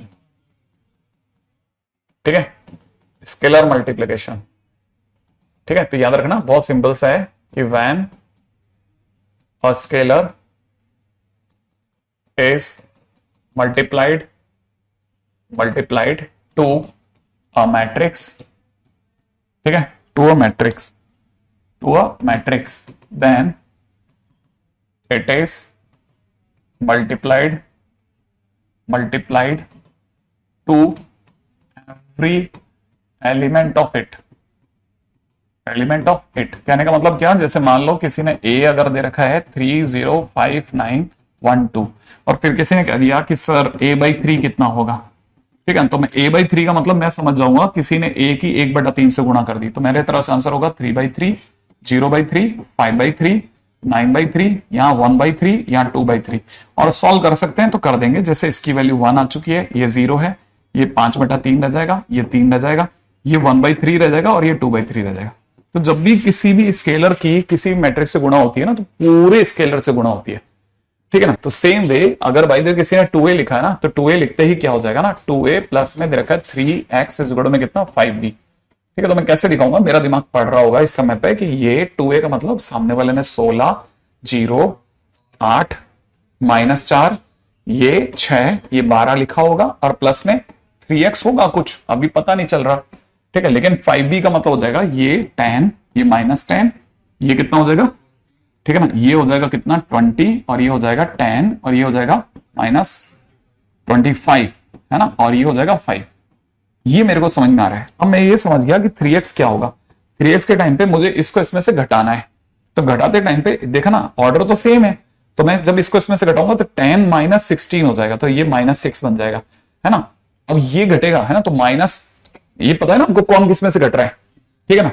इस -10 में से 0 घट रहा है तो -10, फिर 20 में से 8 घटेगा तो 12, फिर 10 माइनस -4 तो ये 14 हो जाएगा, फिर -25 -6 तो -31 हो गया, ठीक है ना। इधर 5 माइनस 12 दैट इज -7। क्या आप ये बात समझ गए? मैंने जब इसको इसमें से घटाया तो कैसे लिखा होगा, आइडिया पड़ रहा है आपको, ठीक है ना। अच्छा, अब अगर ऐसा है तो x की वैल्यू क्या निकलेगी, x की वैल्यू के लिए 3 का डिवाइड जाएगा, 3 का डिवाइड जाएगा तो सब में लगेगा, तो 3 का डिवाइड लगने पे ये हो जाएगा -6/3, यहां से हो जाएगा -10/3, ये हो जाएगा 12/3, ये हो जाएगा 14/3, ये हो जाएगा -31/3, ये हो चुका होगा -7/3। अब आप इसे चाहो तो फर्दर और सॉल्व कर लो, वरना आपका आंसर डन है। अगर आप ये समझ गए कि भाई मेरे को तो स्केलर की मल्टीप्लिकेशन में बस सिर्फ इतना सा समझना है कि स्केलर जब भी मल्टीप्लाई होता है ना, when a scalar is multiplied to a matrix then it is multiplied to every element of it, ठीक है ना। अभी कुछ भी नहीं चल रहा, अभी तो सिर्फ बेसिक चल रहा है, हम सिर्फ बेसिक बेसिक बना रहे हैं कि बेस बन जाए हमारा, उसके बाद हम दौड़ जाए आगे, ठीक है ना। यहां तक हो गया आपका,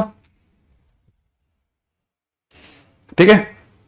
हमने 1/3 की मल्टीप्लाई करी है, याद है ना, 3 का भाग लगाया मैंने, 1/3 की मल्टीप्लाई करी सब में, ठीक है, ऐसे।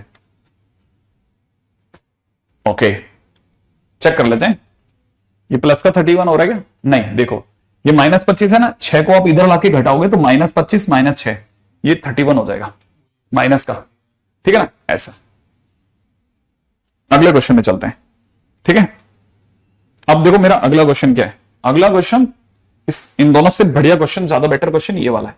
जैसे क्वेश्चन में किसी ने दे दिया ना कि अगर हम आपको a + b = दे रहे हो कितना, 2 - 1 1 3 -3 -2, ये हम आपको a + b दे रहे हैं, और साथ में हम आपको दे रहे हैं a - 2b। वो कितना दे रहे हैं, हम आपको दे रहे हैं, वो दे रहे हैं कितना, -2 1 3 -1 4 -2, ये हमने आपको a - 2b दिया है। अब क्वेश्चन वाला कह रहा है find a and b, a और b बताओ साहब क्या होगा। अब यहां पे क्या होता है ना, कई बार थोड़ा इसमें लॉजिकल होकर के चलना है, ठीक है ना, इसमें थोड़ा लॉजिकल होकर चलना है, ठीक है ना। हाँ बस इसमें, हाँ सचिन बिल्कुल, मैं फुल ऑन उस पर चल रहा हूं, एकदम रिदम में, है ना। इसको समझो, हमको इसमें बहुत सावधानी से समझना है इस बात को। मैं थोड़ी सी देर के लिए इस पूरे को x मान लेता हूं, let this equal to x, let this is x, ठीक है। सेम वे मैं इस पूरे को y मान लेता हूं, लेट दिस इज y, ठीक है, दिस इज y। इसका मतलब क्वेश्चन वाले ने मुझे दे रखा है a + b = x करके कुछ, साथ में क्वेश्चन वाले ने मुझे दिया है a - 2b = y जैसा कुछ दिया है, राइट है। अब मुझे a चाहिए, तो a चाहिए या b चाहिए, तो मैं क्या कर रहा हूं, मैं इन दोनों को देखने के बाद घटाने की सोच रहा हूं। अगर मैंने इन्हें सब्ट्रैक्ट करा तो ये दोनों कैंसिल आउट हो जाएंगे, ठीक है। यहां से कितना हो जाएगा, 3b = कितना हो जाएगा, x - y, यही होगा। तो b की वैल्यू कितनी हो जाएगी, 1/3 ऑफ x - y। क्या मेरी बात समझ गए?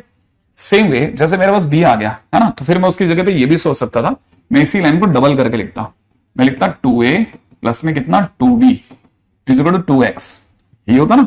अच्छा, अब मैं इसी लाइन को तो कॉपी करता, बस कितना, 2a - 2b, सॉरी 2a नहीं, a - 2a, है ना। इस लाइन को तो सिर्फ कॉपी करता, a - 2b = y, ऐसे तो करता। अब इन दोनों को ऐड करता, अगर मैं ऐड करता तो ऐड करते ही कट जाता है, यहां से कितना आता, 3a = कितना, 2x + y, 2x + y। तो फाइनली मेरे पास में a का आंसर कितना हो रहा है, 1/3 ऑफ 2x + y। मैं इतना आइडिया लगा चुका हूं, अब मेरे लिए कोई जोखिम नहीं है, मुझे सब पता है। अगर आपने मेरे से पूछा a क्या है सर, तो मैं a के लिए सोच रहा हूं 1/3 ऑफ, है ना। अब मैं अंदर ही अंदर सोच रहा हूं 2x मतलब ये x है, तो इसका डबल लिख रहा हूं। इसका डबल कितना हो जाएगा, 4 - 2 2 6, है ना, -6 -4, इसका डबल करा है, इसका डबल, है ना, ये x है, इसका डबल, ठीक है। x 2x कर दिया, देखो है ना, इसका डबल कर दिया, 2x कर दिया, प्लस y का मतलब इसको कॉपी करना है। तो मैं जैसे इसको कॉपी करूंगा तो कितना बनेगा, -2 1 3 -1 4 -2। अब जैसे मैं इसको जोड़ूंगा तो बेटा क्या हो जाएगा, सोचो जरा, 1/3 तो यही, ठीक है। तो अपने आप में कितना बन जाएगा 1/3, ठीक है, 1/3 ऑफ दिस। अब इन दोनों को जोड़ने में क्या मुश्किल मेरे लिए, ये मेरे लिए कितना दे रहा है बताओ आप, ठीक है। मैं इन सबको सीधे ही सोच सकता हूं, 4 - 2 मतलब 2, -2 + 1 -1, 2 + 3 दैट इज 5, 6 - 1 इज ऑल्सो 5, -6 + 4 -2, -2 -4 मतलब -6। अब मैं इसका 1/3 तो बोलना है, लो अभी 1 सेकंड में बोल देता हूं। इसका कितना हो जाएगा 2/3 -1/3, 5/3 5/3, ठीक है ना। इधर कितना हो जाएगा -2/3, इसका -2। ये मेरे पास में क्या आ गया, ए। लो साहब ए आ गया, ठीक है। यहां तक ये बात समझ में आ गई आपको कि कैसे क्वेश्चन में हुआ। मैंने क्या किया, मैंने डबल करा है, डबल इसका डबल, थोड़ा सा मुश्किल पड़ती है, इसका डबल 2a + 2b = 2x। सही है, यहां तक की बात समझ में आ गई। अच्छा अब क्या करना है, अब तो b निकालना है। b कैसे निकालेंगे, b क्या चीज है, 1/3 ऑफ x - y। अब क्या करेंगे सर, 1/3 की जगह 1/3 लिखेंगे, x की जगह कॉपी करूंगा, सिंपल कॉपी। ये x है, मैं से बता चुका हूं कि ये x है। तो यहां कितना हो जाएगा 2 - 1 1 3, ठीक है, -3 -2 और फिर माइनस y की जगह क्या लिखना है, -2 1 3 -1 4 -2। अब मैं इसे घटा देता हूं, ठीक है। कैसे घटाना है, 1/3 सीधा घटाना है, 2 - -2 4 -1 -1 -2 1 - 3 that is -2 3 -1 that is 4 -3 -4 is -7 -2 + 2 is 0, right? And answer will be 4/3 -2/3 -2/3 4/3, ठीक है, -7/3 and 0। This is my answer. तो मेरे पास बी आ गया, ए आ गया। ग्रेट कार्तिक, बहुत बढ़िया, एकता बहुत बढ़िया, शानदार चल रहा है आप लोग, ठीक है। अच्छा ओके एक बार मैं दोबारा देख लेता हूं, 2x + y अगर मैंने डबल करा तो 2x प्लस में 2b = 2x, a - 2b = y। ये क्वेश्चन में दे रखा है मेरे को, तो जैसे मैं सम अप करूंगा तो 3x = 2x + y, तो 1/3 ऑफ 2x। अब 2x करते हैं तो 4 - 2 2 6 -6 -4 और y देखो y की कॉपी करते हैं तो ये कितना हो जाएगा, -2 1 3 -1 4 -2। तो मैं इन दोनों को सम अप कर लेता हूं, सम अप करने पे कितना आ रहा है 2, यहाँ पे कितना आ रहा है -1, यहाँ पे कितना आ रहा है 5, यहाँ पे कितना आ रहा है -1, यहाँ पे कितना आ रहा है -2, यहाँ पे कितना आ रहा है सही है बराबर है, ठीक है, ऑल करेक्ट, ठीक है, करेक्ट है, ठीक है। अब यहां तक की बात बन गई, ठीक है। कुछ छोटा मोटा मिस्टेक तो चलता रहता है, बाकी तो अपन मस्त हैं, ठीक है। तो अपनी तरफ से ये भी डन। नेक्स्ट क्वेश्चन पे बात करते हैं,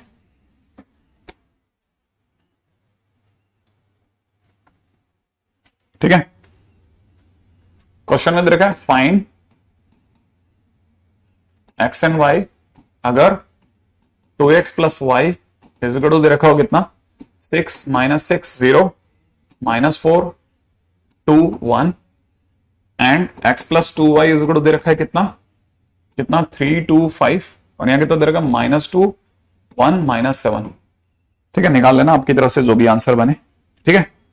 एक अच्छा सेकंड, अगर भाई देखो आपको करना हो तो a के नाम पे हमारे को दे रखा है कितना दे रखा है 4 6 -1, यहां दे रखा है 1 -2 3 और b के नाम पे हमारे को दे रखा है कितना, b के नाम पे हमारे को दे रखा है 0 -2 3 और दे रखा है 1 -1 4, ठीक है। आपको क्या फाइंड आउट करना है, फाइंड फर्स्ट नंबर पे तो कितना 3a + 2b, ठीक है। सेकंड नंबर पे आपसे पूछा जाएगा 2a - 3b, आप घर पे करना चाहो तो कर लेना, ठीक है। अच्छा अगला क्वेश्चन, ठीक है।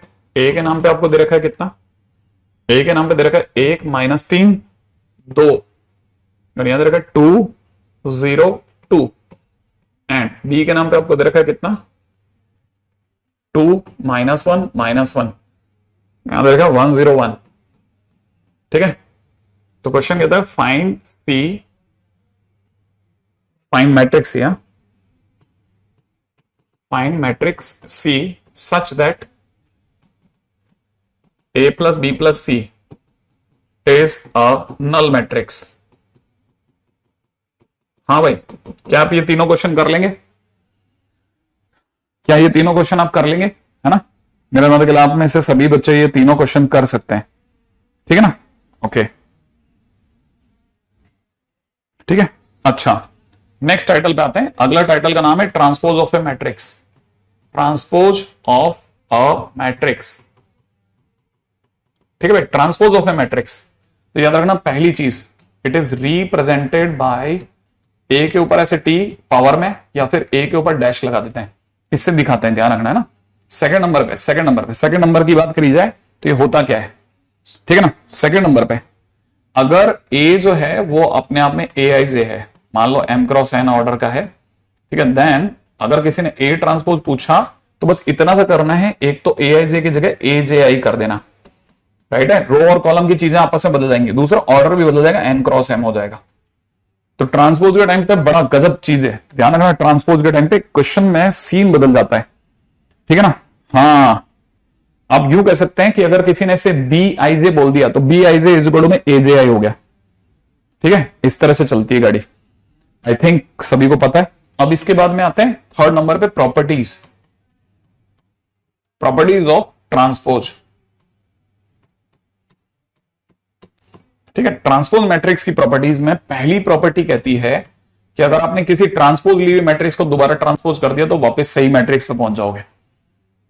हाँ एग्जैक्टली तो अगर बाय द वे किसी ने, नहीं मेरे पास में आंसर किसी का भी नहीं है, वो तो अपन आपस में मिला लेंगे सब, ठीक है। एक पहली प्रॉपर्टी। सेकंड प्रॉपर्टी बहुत यूज में आती है, वो है किसी भी कांस्टेंट के साथ में अगर आप ए का ट्रांसपोज कर रहे हैं, ठीक है ना। किसी ने आपको के का ट्रांसपोज लिख दिया तो के को आप बाहर लिख लो और ए का ट्रांसपोज कर डालो, चलेगा, ठीक है ना, एक ही बात है, ठीक है ना। पॉइंट नंबर 3, अगर किसी ने ए प्लस बी, ठीक है ना, समझना, अगर आपने दो मैट्रिक्स का सम किया है ए प्लस बी और फिर आपने ट्रांसपोज निकाला तो रिमेंबर आप ए का ट्रांसपोज और बी का ट्रांसपोज अलग अलग खोल सकते हो। इसको जनरलाइज भी करो, समझे आप। मान लीजिए जैसे किसी ने दे दिया कि ऐसा भी होता है ना, ऐसे भी, जैसे मान लो आपने किसी को आपको दिया ए प्लस बी प्लस सी या ए प्लस बी माइनस सी दे दिया, ठीक है, का ट्रांसपोज, तो याद रखना ये नॉर्मल खुलेगा, ए का ट्रांसपोज, बी का ट्रांसपोज, माइनस सी का ट्रांसपोज, ऐसे, ठीक है ना। इसको ऐसे भी समझ लेना, ठीक है। ट्रांसपोज बहुत ही गजब की चीज है, ठीक है। अब आते हैं डी, लेकिन अगर मल्टीप्लाई में आपको ट्रांसपोज करना हो तो ट्रांसपोज उल्टा खुलता है, बी का ट्रांसपोज पहले मल्टीप्लाइड बाई ए का ट्रांसपोज। अगर किसी ने दे दिया ए बी सी, है ना, ए बी सी का ट्रांसपोज, अब समझना उल्टा खुलेगा, सी का ट्रांसपोज फिर बी का ट्रांसपोज फिर मल्टीप्लाई में ए का ट्रांसपोज, उल्टा खुलता है। ट्रांसपोज बहुत गजब चीज है, ट्रांसपोज बहुत सावधानी से खेलना, ठीक है। ट्रांसपोज ऐसे खेला जाएगा। आई थिंक ये वाली बात अपने को पकड़ में आ गई है, ट्रांसपोज ऑफ ए मैट्रिक्स कैसे काम करता है, ठीक है। अच्छा, अब जैसे आपको अगर भाई देखिए यहां तक की बात, बिल्कुल बहुत प्यारा सा चैप्टर, बहुत प्यारा चैप्टर है ये, ठीक है, और मार्क्स इतने जबरदस्त तरीके से देता है ना। अब जैसे क्वेश्चन में क्या है, क्वेश्चन में दे दिया किसी ने ए के नाम पे दे दिया किसी ने कॉस अल्फा, यहां दे दिया माइनस का साइन अल्फा, यहां दे रखा है साइन अल्फा और यहां दे रखा है कॉस ऑफ अल्फा, ठीक है। और फिर किसी ने पूछा कि देन अगर ए प्लस ए ट्रांसपोज अगर आई के बराबर है, फाइंड अल्फा, अल्फा क्या होगा। तो आपने दिमाग लगाया, एक मिनट, आई क्या चीज है सर, आई आइडेंटिटी मैट्रिक्स है।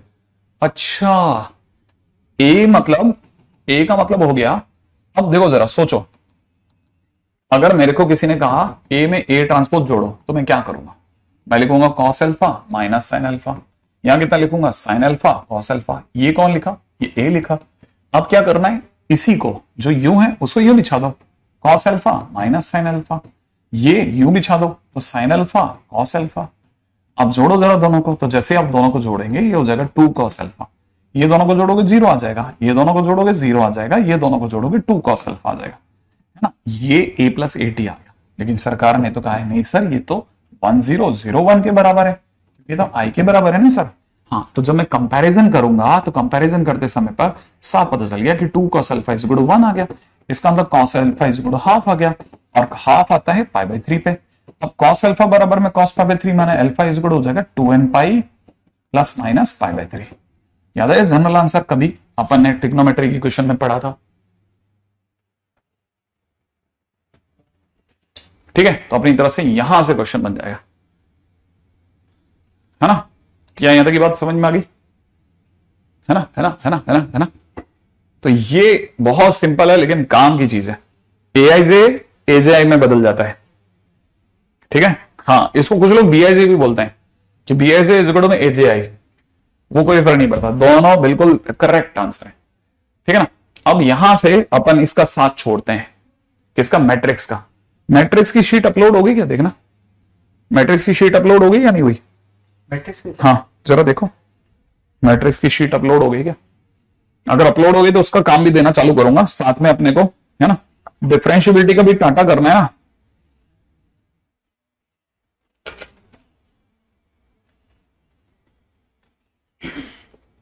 डिफरेंशियबिलिटी में छोटी छोटी चीजें बची हुई हैं अभी मेरी, ठीक है।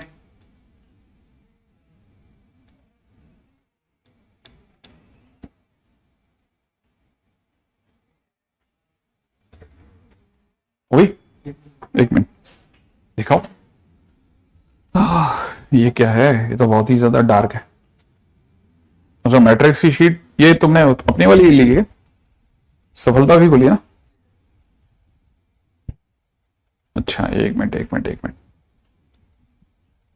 मैट्रिक्स की शीट तो अपलोड हो गई है, लेकिन अगर बाय द वे इसकी स्टोरी देखी जाए तो इलस्ट्रेशंस हैं।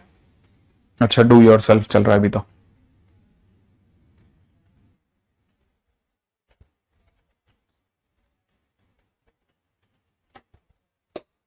ये जेम आ गया, एक्सरसाइज 2।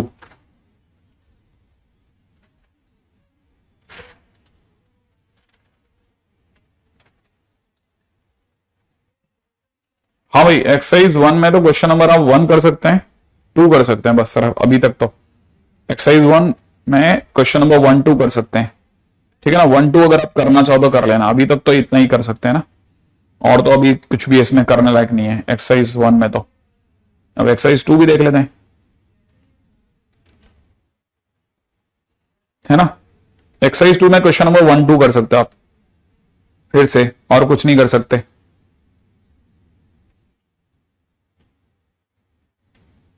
जे मीन्स तो अभी आप टच ही मत करो,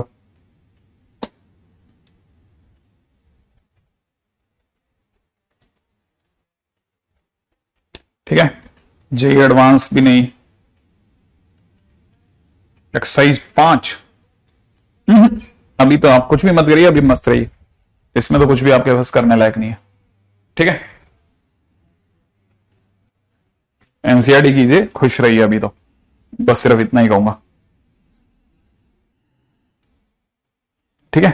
अच्छा, अपनी बात चल रही थी डिफरेंशियबिलिटी में भी बहुत सारी जगह हैं जहां पे आपको छोटे छोटे क्वेश्चंस को खत्म करना है, ठीक है।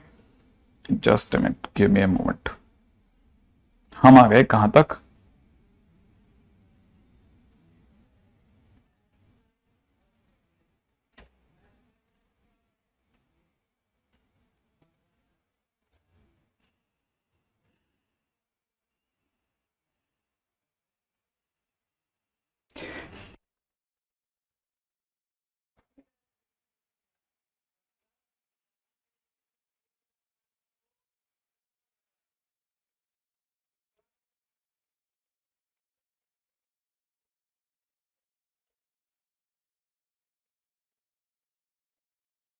सिंगल पॉइंट कॉन्टिन्यूटी हो गया मेरा आपसे।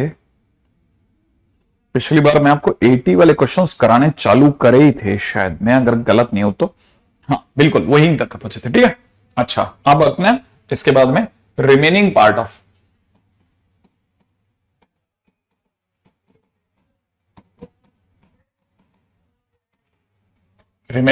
डिफरेंशियबिलिटी। हाँ अच्छा, मैंने आपको पिछली बार लास्ट जो क्वेश्चन कराया ना, चालू करा था, वो था मैक्सिमम मिनिमम और एफटी टाइप,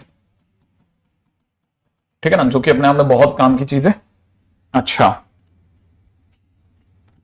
जैसे क्वेश्चन के अंदर देखा जाए तो मान लो जैसे क्वेश्चन में दे रखा है f x is equal to में कॉस एक्स, और मैंने आपको ये क्वेश्चन में दिया था कि जी एक्स के नाम पे हमारे पास में दे रखा था मिनिमम ऑफ एफ टी, और आपके पास में टी की वैल्यू 0 से लेकर के एक्स तक आ रही होगी, ठीक है। और एक्स की खुद की वैल्यू जो थी वो 0 से π/2 तक जा रही है, ठीक है। और साथ में दे रखा 3 - x, और ये कब काम कर रहा है, जब π/2 से पाई में चल रहे हैं, पाई बाय 2 से पाई में चल रहा है। ग्रेट। तो क्वेश्चन वाला कह रहा है check differentiability at x is equal to pi by 2। बड़े ध्यान से समझना इस चीज को, इस तरह के questions are very common nowadays, है ना। हाँ ठीक है, अच्छा होगा, बिल्कुल होगा कार्तिक, है ना। अब ये क्वेश्चन कैसे काम कर रहा है वो बताता हूं। अच्छा ग्रेट। हाँ देखो अब ये क्वेश्चन कैसे काम करेगा। हमको जब वो कह रहा है ना जीएक्स अपने आप में दो फंक्शन से मिलके बनाए, एक तो एफ का मिनिमम लेना है। क्या मिनिमम का क्या मतलब होता है? मिनिमम का मतलब होता है कि हमें पता होना चाहिए कि एफ टी पहले बात में तो कॉस ऑफ टी है, ठीक है। तो जब आप मिनिमम ऑफ एफ टी की बात करते हैं तो मैंने कहा ना कि एक्स आपका 0 से पाई बाय 2 में कॉस एक्स का ग्राफ ले लो, ठीक है। कॉस एक्स के ग्राफ को आप ऐसे ना जितना मिनिमाइज स्टेप्स में तोड़ सकते हैं आप तोड़ना चालू कीजिए कि भाई अपने इसको तोड़ते गए, मिनिमम ऐसे छोटे छोटे स्टेप्स में हमने इसको ब्रेक किया, ठीक है। आइडिया ले रहे हैं बस कि हमने इसको ऐसे किया कि हमने इसको इस तरह से ब्रेक करना चालू करा, छोटे छोटे इनफाइनाइट स्टेप्स में ब्रेक करा।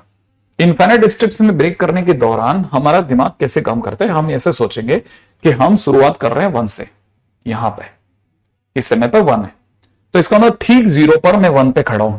जैसे मैं 0 से बिल्कुल अगली उसकी नेबरहुड वाली स्ट्रिप पे बात करूंगा तो उसके नेबरहुड वाली स्ट्रिप पर, ठीक है, ठीक है, नेबरहुड वाली स्ट्रिप पर मान लेते हैं कि मैं नेबरहुड वाली स्ट्रिप पर वैल्यू चेक करी जो कि उससे कंपैरेटिवली हल्की सी कम आ रही थी, उससे हल्की सी कम आ रही थी, ठीक है ना। तो जैसे ही कंपैरिजन होगा तो जो दोनों में से नीचे होगा, ठीक है ना, इसका इफेक्ट, ग्रीन वाले का इफेक्ट और ब्लू वाले का इफेक्ट, हालांकि आपको ग्रीन ब्लू नहीं दिख रहा होगा बट अगर नहीं भी दिख रहा चलना ध्यान से, ये जो 2 डॉट है ना इसमें जो अगला डॉट है वो कंपैरेटिवली नीचे है, हल्का सा नीचे पड़ा है, हल्का सा, क्योंकि बिल्कुल नेबरहुड है ना, तो बिल्कुल एक दूसरे के इंपैक्ट में देख रहे हैं। तो जैसे ही वो एक दूसरे के इंपैक्ट में देखेंगे ना तो नेबरहुड में दोनों में कंपैरिजन होगा कि दोनों में नीचे कौन है। तो पता चला कि ये जो अगला है वो हल्का सा नीचे, जो नीचे है वो जीत जाएगा, वो जीत जाएगा। और जीत जाएगा तो मतलब उसको मैं मिनिमम डिक्लेयर कर दूंगा, दोनों में ये नीचे है, मिनिमम माने नीचे कौन। अच्छा जैसे ही ये हुआ अब उसके पास वाला एक्टिव हो गया, उसके पास वाला हल्का सा देख सकते हैं, उसे हल्का सा, ये जो दूसरा डॉट है वो रेड डॉट से हल्का सा फिर नीचे होगा, ठीक है। क्यों? क्योंकि ग्राफ डिक्लाइनिंग है, तो अगला पॉइंट हर अगला पॉइंट और नीचे और नीचे और नीचे मिलेगा और मैं कंपैरिजन करना चालू करूंगा उसके नेबरहुड से। तो ये जो रेड डॉट है इसका ब्लू से जब मैं कंपैरिजन करूंगा तो मुझे पता चलेगा ब्लू डॉट जो हल्का सा नीचे है, तो मैं उसे रेड डिक्लेयर कर दूंगा, भाई ये मिनिमम का डॉट आया, ठीक है। जैसे ही डिक्लेयर करूंगा फिर से वापिस से अगला डॉट एक्टिव हो जाएगा। अब रेड और ब्लू के बीच में फिर कंपैरिजन होगा और जैसे कंपैरिजन होगा जो दोनों में मिनिमम है माने जो दोनों में नीचे है वो विजेता हो जाएगा, माने फिर से ये विजेता घोषित हो जाएगा। सेम वे अगला फिर एक्टिव होगा, फिर दोनों में कंपैरिजन होगा, फिर दोनों में कंपैरिजन होगा, फिर मुझे पता चलेगा कि ये फिर नीचे पड़ा, ये विजेता घोषित हो जाएगा। जो दोनों में नीचे है वो विजेता, फिर आपको पता चलेगा ये विजेता, अगला विजेता, अगला विजेता, अगला विजेता, अगला विजेता, हर बार यही जीतता जीतता जीतता जीतता जीतता जीतता हमको पता चलेगा हम फाइनली कहां आ गए, एक तरह से इस कर्व cos x पे ही आ गए। माने हमारा आंसर मिनिमम एफ टी में क्या आया, cos t ही आंसर हो गया या cos x ही आंसर हो गया, ठीक है। तो हमको पता चला कि हमारा आंसर क्या बना, हमारा आंसर वही फंक्शन दोबारा बन गया। माने gx क्या बन गया, gx एक्चुअल में क्या बना, cos x ही फंक्शन, हम एक तरह से ग्राफ को ही फॉलो कर गए, ठीक है। तो ये cos x बना और वो भी कहां से कहां में, 0 से पाई बाय 2 तक में हर बार, ठीक है। इसका ग्राफ ही अगला पॉइंट अगला पॉइंट अगला पॉइंट ही खुद से मिनिमम, खुद के पिछले पॉइंट से मिनिमम डिक्लेयर हो गया और ये फंक्शन ही मेरे को वापस मिल गया 3 - x। और ये कब से कब तक, पाई बाय 2 से लेकर के और पाई तक ये काम करेगा। अब जैसे ही मुझे पता चला कि अच्छा ये फंक्शन है तो मुझे क्या चेक करना था, डिफरेंशियबिलिटी। तो डिफरेंशियबिलिटी के लिए पहला काम, ठीक है, मैं x की जगह पाई बाय 2 रखता हूं, ठीक है। जरा मैं आपके सामने ग्राफ भी बना सकता हूं, आप चाहो तो ग्राफिकली भी समझना। 0 से पाई बाय 2 तक तो cos x का ग्राफ, cos x का ग्राफ कहां तक चला, पाई बाय 2 पर कितना दे रहा है, 0 दे रहा है। उसी टाइम पे पाई बाय 2 पर सामने वाला 3 - पाई बाय 2 दे रहा है। 3 - पाई बाय 2 का मतलब होता है लगभग 3 - 1.57। तो जैसे 3 में से आप 1.5 कम करोगे ना तो 1.5 कम करते ही तकरीबन आपके पास में 1.43 आ जाएगा और 1.43 कहीं यहां कहीं मिलेगा। तो 3 - x का ग्राफ ऐसे ड्रॉप मारेगा, राइट है ना, ऐसे ड्रॉप मारेगा। तो ये जो ग्राफ है ना 3 - x का, ये किसका ग्राफ है, y कोड में 3 - x। साफ पता चलता है कि ये पाई बाय 2 पे ब्रेक हो गया है। पाई बाय 2 से पहले ये नीचे था, पाई बाय 2 के बाद में ये नीचे की तरफ काम करना चालू करा, तो दोनों फंक्शन कैसे हो गए, डिसकंटिन्यूस हो गए। और डिसकंटिन्यूस होते हैं हम फंक्शन कैसा बोलेंगे, नॉन डिफरेंशिएबल। तो ये अपने आप में डिसकंटिन्यूस है, इसलिए ही, है ना, आंसर डिसकंटिन्यूस हुआ। अब क्वेश्चन में मान लो क्वेश्चन ऐसा होता ही नहीं सर, मान लेते हैं क्वेश्चन में एफ एक्स कॉस एक्स ही होता सर, ठीक है, अच्छा, लेकिन क्वेश्चन में जी एक्स के टाइम पे वो मिनिमम बोलता ही नहीं, उसके मुंह से मैक्सिमम एफ टी निकल जाता, फिर क्या होता सर? मैंने कहा अगर ऐसा होता तो आपके सामने यही फंक्शन ऐसे बिहेव करता, देखो जरा दिखाता हूं, ठीक है ना। अब की बार ये कैसे बिहेव करता, 3 माइनस एक्स तो होता, π/2 से पाई था, ठीक है। अब मैं बताता हूं क्वेश्चन कैसे काम करता, ठीक है। अब की बार, ठीक है, अब की बार फंक्शन ऐसे होता, देखो ये आपका cos x है, ये cos x जो है ना, इसको फिर से इनफाइनाइट ऐसे मैं लाइंस में स्टेप्स में तोड़ रहा हूं, ठीक है ना, ऐसे मैंने इसको तोड़ना चालू करा कि भाई इस तरह से break break break break break. अभी तो मैं काम चलाओ एक बार ब्रेक कर रहा हूं बस, जैसे भी, है ना। अब सुना क्या है स्टोरी, है ना। फर्स्ट नंबर पे वैल्यू आई 1 पर, इसके जस्ट नेबरहुड वाली स्टेप एक्टिव हो गई कि मैं यहां हूं, तो दोनों में से मुझे पता है पास वाली स्टेप, क्योंकि ये डिक्लाइनिंग फंक्शन है, तो पिछला वाला जो था ना, है ना, पिछले वाला, अब देखो जरा इसका नेगेटिव, ये नेबरहुड में खड़ा है, इसका इंपैक्ट यहां तक आ रहा है, इसका इंपैक्ट यहां तक आ रहा है। भाई मैं इसको यूं देख पा रहा हूं कि जैसे मैं इसको इस वाले दो को जूम करके दिखा रहा हूं मैं ऐसे, है ना, ये ऐसा ग्राफ है, और इसका इंपैक्ट जो है ना, जब मैं कंपैरिजन कर रहा हूं, तो कंपैरिजन करते टाइम पे मैं इसका इंपैक्ट फील कर रहा हूं कि इसका इंपैक्ट यहां तक है, ये अब इस पॉइंट और इस पॉइंट में दोनों में मैक्सिमम कौन है, माने ऊंचा कौन है दोनों में, तो ये वाला पॉइंट ऊंचा है। इसका मतलब अब की बार मैक्सिमम के टाइम पर पिछला वाला विजेता घोषित हो गया। इसका मतलब मैं अब की बार इस ब्लू और इस ब्लू के बीच में जब मैं कंपैरिजन करूंगा ना, तो कंपैरिजन करते टाइम पे मैं बताऊंगा नहीं साहब, इस हाइट पर जो पिछली वाले की हाइट है, ठीक है ना, वो हाइट इस वाले के कंपैरेटिवली ऊंची है, ऊंची। तो सेम वे जैसे ही अगले वाले स्टेप पर चलूंगा तो ये अपना इंपैक्ट थ्रो करेगा, इस पर अपना इंपैक्ट थ्रो करेगा। अब जैसे ही इंपैक्ट थ्रो करेगा यहां डॉट बनेगा, एक डॉट स्टेप पर बनेगा, इन दोनों में कंपैरिजन चलेगा कि ऊंचा कौन है, तो हमको पता चलेगा यार ऑब्वियस ही बात है, जो इंपैक्ट आया वो ऊंचा है।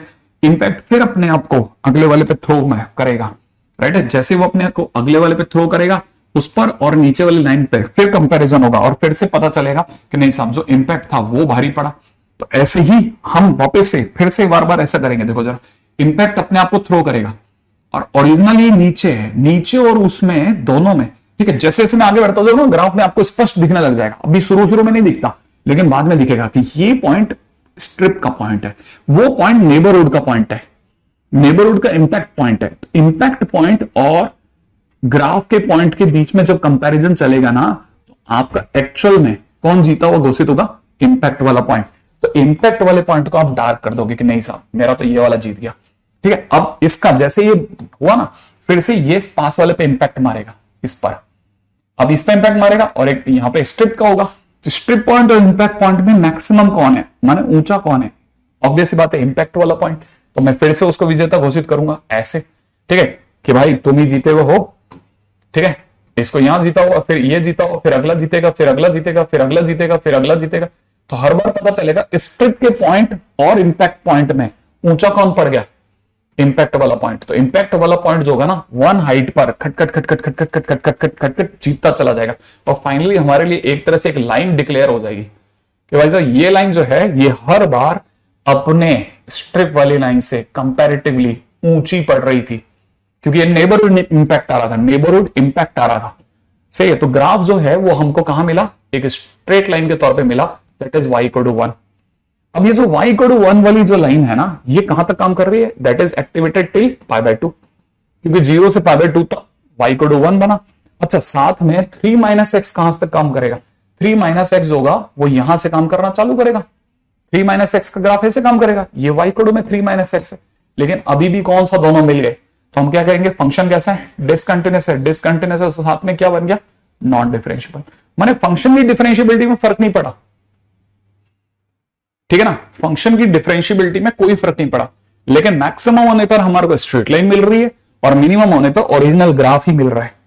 ये पहली चीज जो आपके दिमाग में उतरनी चाहिए। हालांकि बोर्ड पर भी ये बहुत मुश्किल है, लेकिन आपको फिर भी कंपैरेटिवली, क्योंकि हमारे पास फैसिलिटी है इतना डार्क कलर देने की, थोड़ा बहुत आइडिया पड़ रहा होगा, ठीक है। ये तो हुआ हमारा एक क्वेश्चन। तो इस तरह के क्वेश्चन तो आप मान के चलो साहब भूकाल मचा के रखते हैं।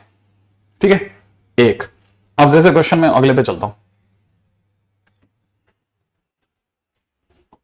एफ एक्स इज में किसी ने क्वेश्चन में दे रखा है x cube minus x square plus x plus one, और जी एक्स के नाम पे अपने को दे रखा है मैक्सिमम ऑफ एफ टी। यहां दे रखा है T is in between 0 to x, साथ में दे रखा है अब की बार ये काम करेगा 0 से 1 तक। अच्छा, साथ में दे रखा है 3 minus x plus x square, ये वाला बंदा काम करेगा 1 एक्स एंड 2 तक। ठीक है, वही पूछेगा चेक डिफरेंशियबिलिटी, और क्या पूछने वाला है। ठीक है, अच्छा अब जरा ध्यान से समझना।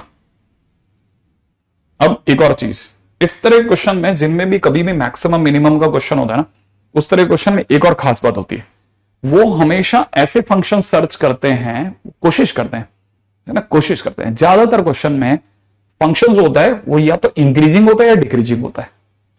जैसे cosec 0 से पावर 2 में डिक्रीजिंग था, ठीक है, तो उनके लिए सोचवाना थोड़ा आसान होता है ज्यादातर, हर क्वेश्चन में नहीं। मैं खुद भी ऐसे क्वेश्चन दिखाऊंगा जिनमें वो नहीं कर रहे, लेकिन अधिकतर क्वेश्चन में ऐसा होता है। तो पहली चीज तो ये समझो कि अगर उन्होंने आपको एक क्यूबिक इक्वेशन दी है तो आप सबसे पहले इसका डिवाइड एक्स निकाल लो। तो इसका डिवाइड एक्स निकल जाएगा 3x square minus 2x plus 1। ठीक है ना, ये क्वाड्रेटिक आ गई। क्या आ गई? क्वाड्रेटिक। इस क्वाड्रेटिक में खास बात क्या है, इस क्वाड्रेटिक का डी निकालो। डी आपका निकलेगा -2 का स्क्वायर माइनस 4 इंटू 3, मैंने कितना निकलेगा 4 माइनस 12 बोले तो -8, नेगेटिव निकल गया। दिख गया?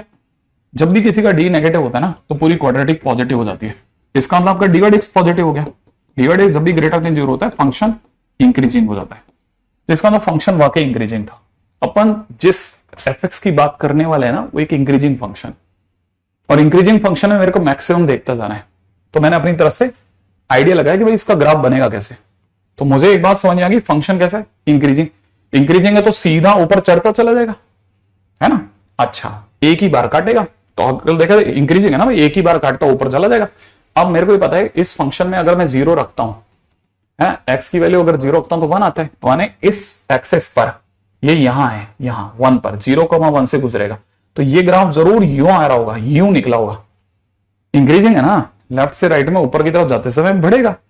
तो फंक्शन का एक नकली ग्राफ का आइडिया पड़ा कि भाई फंक्शन ग्राफ ऐसा हो सकता है। अच्छा, अब ये ग्राफ अगर ऐसा हो सकता है, ठीक है ना, तो मेरे को 0 से 1 के बीच में देखना है। अब मैंने 1 पे चेक करा कि 1 पर वैल्यू क्या आएगी, तो मुझे पता चला 1 रखने पर, ठीक है ना, फंक्शन में 1 रख लेते हैं तो 1 माइनस 1 प्लस 1 प्लस 1, माने आंसर कितना आ गया 2। माने ये हाइट कितनी आ गई? ये हाइट 2 आ गई, ये हाइट 2 आ गई, है ना। अब मैं सिर्फ इतना सा ग्राफ लूंगा। अब मैं ये वाला ग्राफ उठा रहा हूं, ठीक है, ये वाला ग्राफ मैंने उठा लिया। ये कितनी हाइट है? 2, ठीक है ना, और यहां, अरे सॉरी, ठीक है, ये 1 से 2 तक है ना, ऐसा मैं जान करके थोड़ा इतना से ले रहा हूं 1 और ये 2, ठीक है।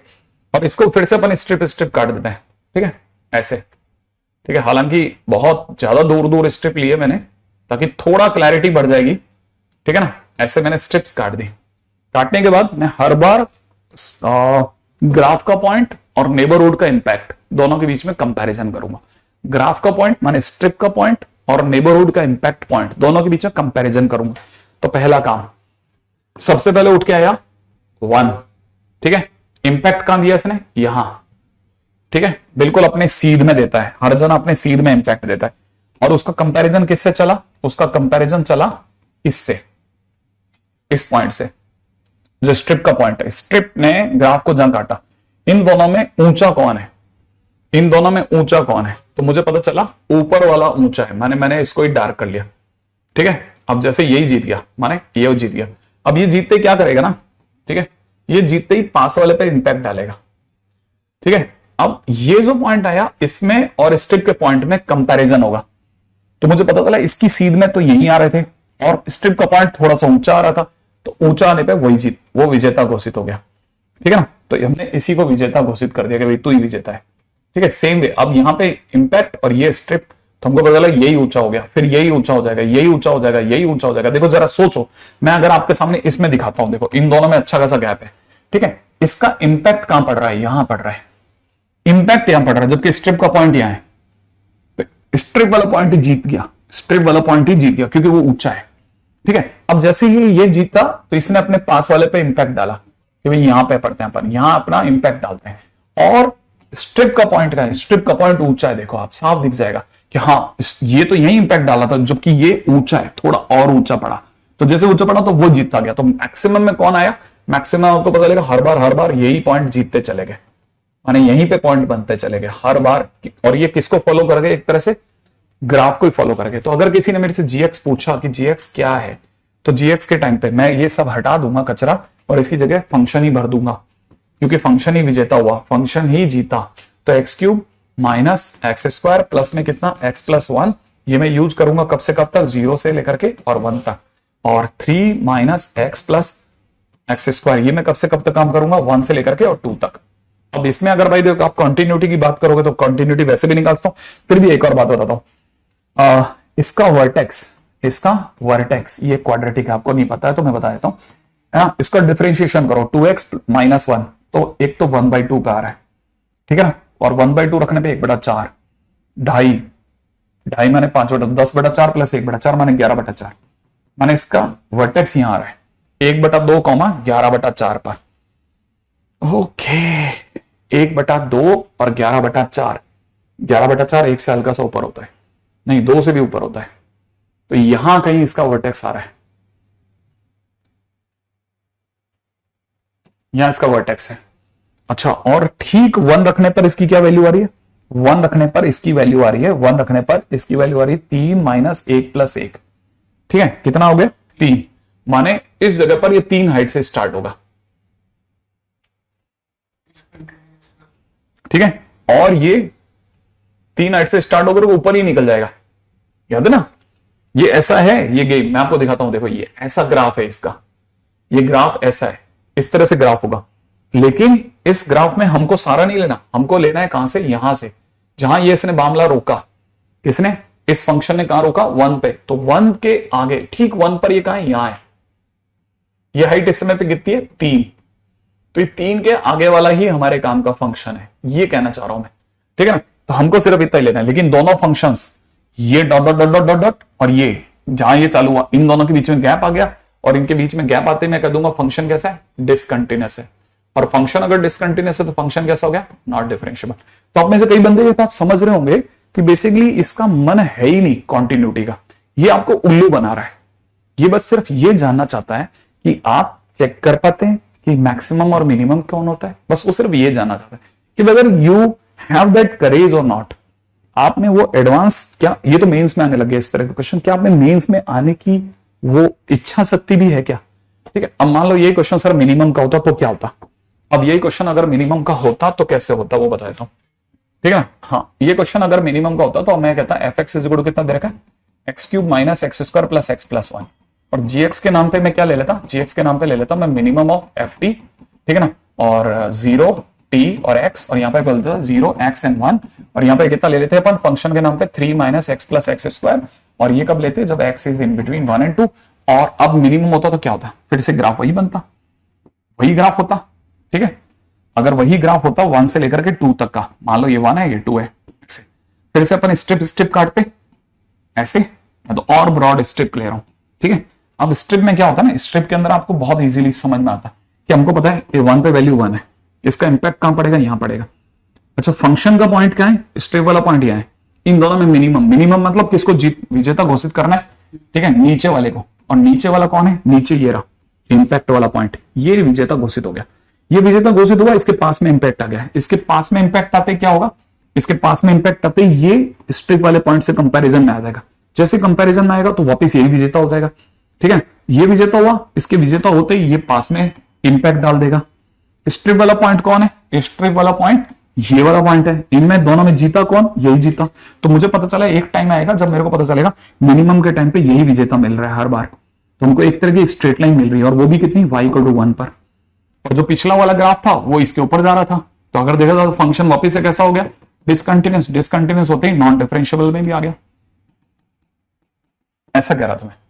तो क्वेश्चन जब भी बनेगा तो वो इस तरह से बनेगा, ठीक है। तो आप इस तरह की चीजों के लिए बहुत मेंटली प्रिपेयर रहें, मतलब भयंकर वाले मेंटली प्रिपेयर रहें।